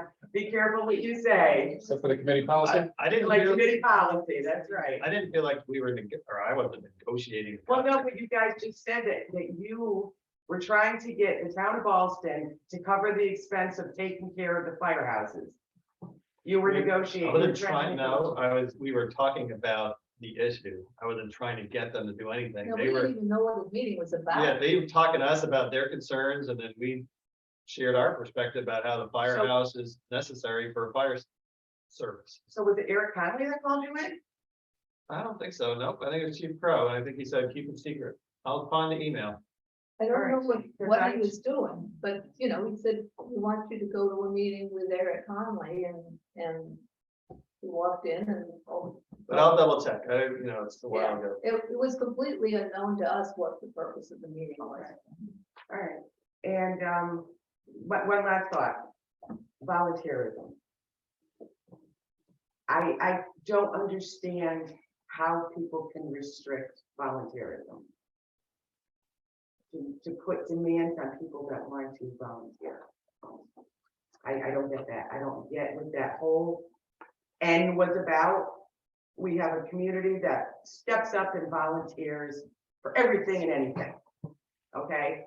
We know this, we see this. And this just puts restrictions on them. Now you gotta submit a letter. Now, if you want to be on a board or a committee, you've got to go through this process. You're discouraging, not encouraging. That's my opinion. Didn't seem to discourage people in the past. Didn't discourage Marilyn. No. Did you have to write a letter, Marilyn? I wrote probably 2 paragraphs, which really basically contain my qualifications. Were you requested to write that? No. No. I Thank you. saw the press release and I said, hey, this is right down my alley. So, But you weren't required. You didn't have to put that letter in. well, the press release said, if you're interested in becoming a member of the steering committee, and I did this over a year ago, send a letter to the village clerk or whoever it was at the point in time in the press release of, why you want to be on this board. And I did. It's simple. It's really simple. So it didn't affect your decision-making process and whether you wanted to be on the board? No, Okay. I mean, that's pretty normal. I mean, Carla shared another villages, form, which I did put into this motion, that we will create a form on the website that says, hey, you think you might want to belong to a committee or a board, give us the information. It was even more extensive than we asked for on that, they even gave you the opportunity to attach your resume if you wanted, as well as why do you want to be on, what are your qualifications, et cetera, et cetera. And then we, as Carla suggested, we could develop a pool of people who said, I'm interested in anything that has to do with planning, or I'm interested in things that have to do with infrastructure. When you made your appointments at the beginning of the year, did you require letters from those people? Yeah. No, there were no letters. There were no letters. I've looked in the file. Excuse me, you weren't the mayor then. I'm talking about since Frank's. Yeah. Oh, I'm sorry. Thank you. I was the mayor at the beginning of the year. Not this, the The- fiscal year. Oh, I'm sorry, you mean me? The official year. The official year. I'm sorry. Okay, folks. There were no Thank you. letters? All right. I didn't get a clear answer. Were there letters for the appointees of No, all the? Not for the change appointees, no. Yeah, the typical process wasn't followed. You're right. Where did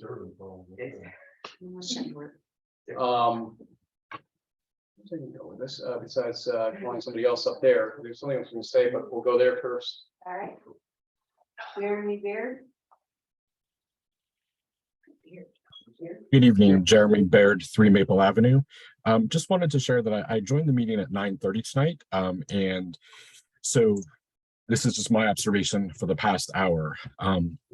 Definitely agree with the other speakers who commented on the lack of civility and the lack of cooperation with the board.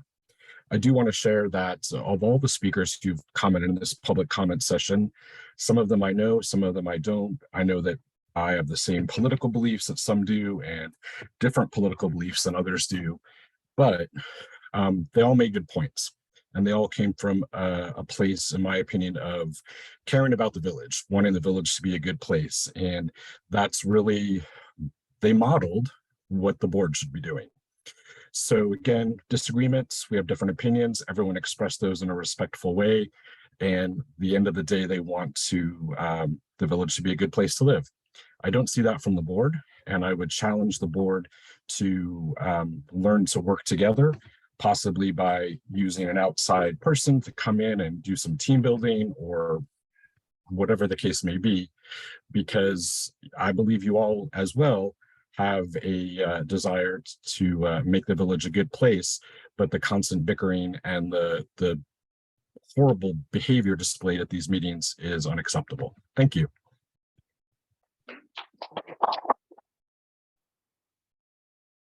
What I want to say, when we were facing here for committee, I remember in something I'm proud of in respect to, or with respect to that committee and the short time frame on that one was Natalia Martinez and Andy Mannion, specifically those two. Andy Mannion, I've never been shy to say, she made a video for you in the campaign, Christine, with Lori Acey. And Lori Acey as well, but she was on this committee specifically. She's still a huge help in this community. And the fact is, I didn't care. And somebody had recommended, I think Liz, she was on your list, and somebody we had talked about as well. And it was like, you know, she brings so much to the table. She's so wonderful to this community. I don't care what party she is, isn't, whatever, or what video she did or didn't make. We need somebody like her on a committee like this. And she ended up being one of the greatest assets we had on the New York Board Committee. Natalia Martinez, same thing. And Natalia would have been somebody that would not have probably stepped forward to apply for a group like that. But we were able to spot her talent, her role compared to what New York Board was looking for. And I'm so glad she got involved. And do I align with her politically or anything else? Absolutely not. I don't think, I don't know for sure. I'm going to guess no, but it doesn't matter. And that's one of the beautiful things about that whole process that I do look at, and why I do take a certain level of pride in what we were able to accomplish in the creation of those 10 people that came together and put together such a wonderful, wonderful application, along with Bernadette and then the rest of the board, once we were in a position to go into full revision of draft mode at that point. So I just want to say thank you to those folks that believed in the village enough to give their time and their effort, where we kind of said, hey, would you? Who's next? Mr. Lewis would like to speak again. Always an adventure, Keith, go ahead. Yeah, Keith Lewis, 38 East High Street. First off, Frank, I didn't support you as mayor, as you know, but you're my mayor. I heard the rumors. You're my mayor. You're my mayor. And You're my resident. as such, I support you because you're in the position. And I think as you hear everyone, and I feel like everyone has probably said anything I'm going to say, but when you hear from everyone saying, let's get along, let's figure out a way to get along, you know, I think it does come from you. I think you are in that position where you can make a decision. You have a lot of really, really incredible skills. The fact that you came in and you managed to get the crosswalks done when they hadn't been done before, I'm thrilled about. The fact that you got the Doubleday Woods done when it hasn't been done before, I'm thrilled about. I'm a little worried if that road is owned by the village and we're going to have to pay to upkeep it or something, but I'm happy. Yeah, but I'm happy that that's taken away. You've shown that you have those skills. And I believe that you could show that you have those skills to work with Liz as well. I've worked with Liz. She can be a pain in the butt, but she loves the village. And she may not always articulate perfectly, but she has a heart in the right place. And I promise you that that's the case. And if she were a man, I would also say that we probably would not feel the same way about it. But she was raised in a family that did not have gender stereotypes. And she was raised in a way that she's able to express herself in a way that some people are uncomfortable with. And I would invite you to consider that. But here's the bottom line. And the bottom line is that you've got to look at what you have in common and decide that you are going to work together and not score points. You're not in a campaign. She's not in a campaign. I hope she doesn't run again. I'd like to see some of these other people step into these roles. I don't vote based on party, never have, never will. I vote based on people, and I'd like you to get my vote. And the way you get my vote is by working together and not scoring points. And everyone keeps saying the same thing. And I would say to you, Frank, if you tell a lie loud enough and long enough, it becomes the truth. And that happens with everyone. And the lie of being able to say, you know, one person is bad, one person is good, that's incorrect. People are gray. They bring skills. What's happened with this board is they brought skills to the table, and that's why the village is on a different path. And now at this point, you have the ability to shepherd it to even a higher place. And I would invite the board to work together in doing that. Thank you. I just have to say that I don't care. I don't care what gender Liz is, isn't, whatever. To say that to a gay, Italian, devoutly Catholic male that doesn't really care what gender anybody is, whose mother and sister pretty much is everything growing up in life. Gender doesn't matter in that respect, and I really, really take issue with that being brought into this whole picture. Okay, I treat Liz as an equal, and you're damned if you do, damned if you don't, to a certain degree, because at the end of the day, I'm either being too mean to her because she's a woman, or I'm treating her in this way that, you know, I'm pussyfooting around the situation because she's a woman, there's no win in that. But let me just be clear. I don't care that you're a woman, Liz. I care that you're a board member, and it's a question of honesty, dishonesty. Sometimes it's a question of going at it on different angles. Sometimes, whatever it is, I am, if nothing else, honest with you about my feelings at any given time. And I would rather have that in life than somebody that's going to just kind of BS their way around the whole situation. And, you know, you never know what you're getting. So at least I hope that you understand that much about me, that I'm going to be honest with you, even if it's a tough honesty at times. It's this way I was brought up. Anybody else? One more up there. Kamran, I think. Yeah. Kamran, go ahead.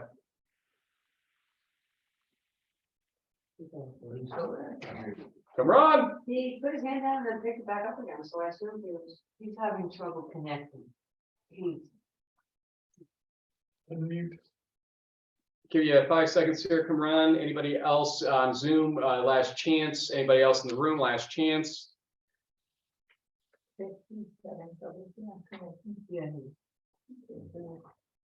Okay, unfortunately, I think because we do have to go to executive If I session. can say one thing. Let me just do this. Let's go to board comments, questions, and concerns at this point, if that's where you want to go. I don't know if I agree with Keith on the female issue, although that could play in some cases, not necessarily for you. But what I do see is, because of history with the Walmart and my opposition of it, I believe you still carry a great deal of animosity towards me personally. Because of that. No, and I'll tell you why. I can tell you why. I didn't agree with Walmart. And Frank and I had great discussions about that. And he doesn't hold that against anybody that has ever disagreed with him on that in his family.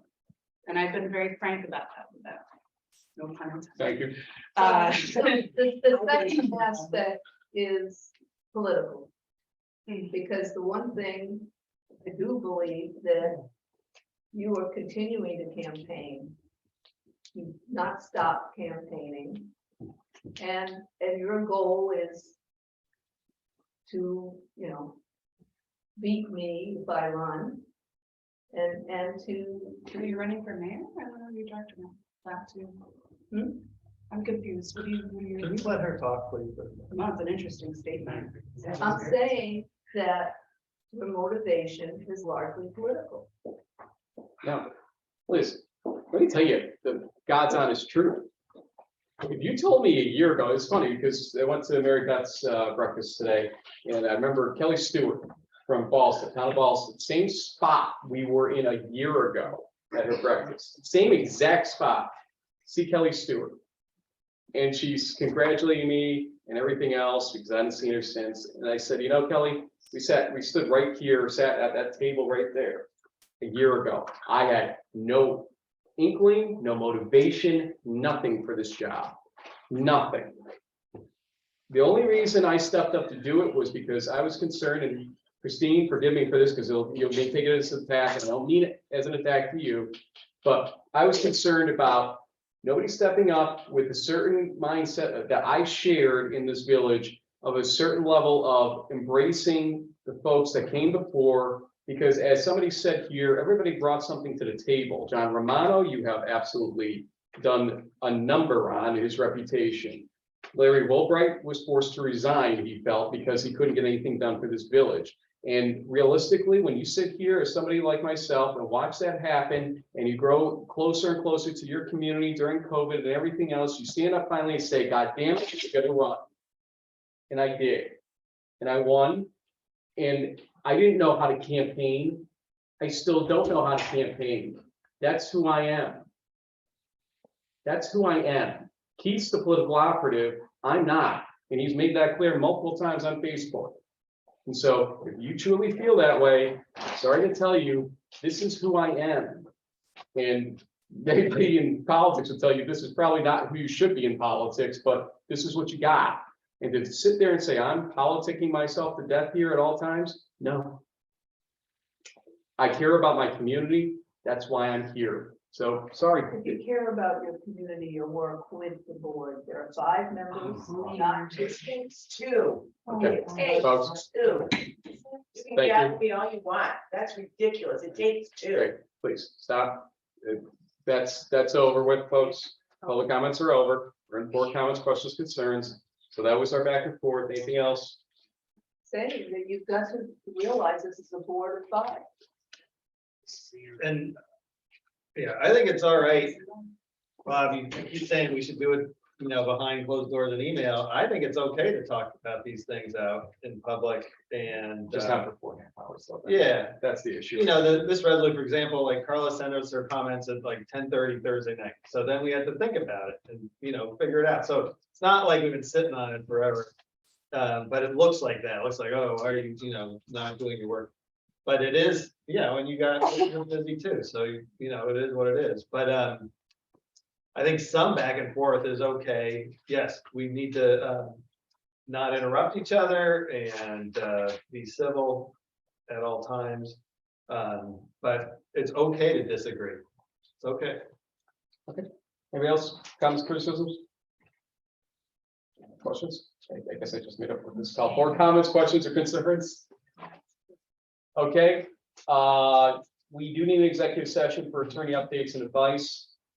So can I get a motion that we? You need an executive session for potential litigation. That too. Well, I don't have a reason to go into it. Okay, close enough. Litigation potential. Oh, can I get a motion? Can I get a motion? Thank you, Trustee Padanza. Can I get a second? Second. Thank you, Trustee Baskin. Discussion. All in favor? Aye. Opposed? Motion carries. Shoot, I was not gonna be shy. Well, we'll assume that was 5-0, even though I'm not sure it was. Okay, well done. And always keep your time.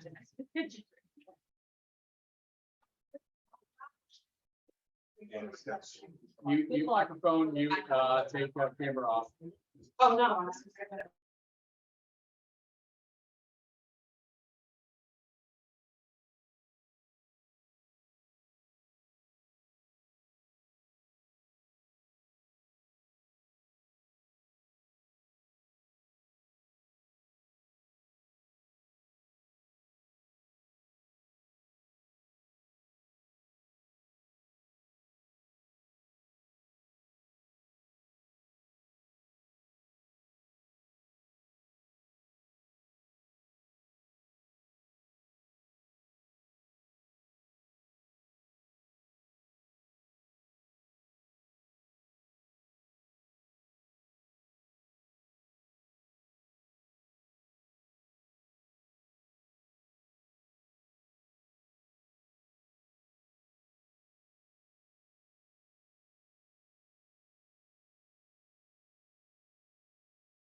You said.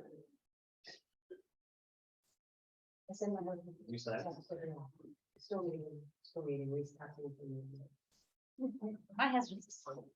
You're the only loser that's staying. Somebody report. No action taken. Yeah. It's very exciting.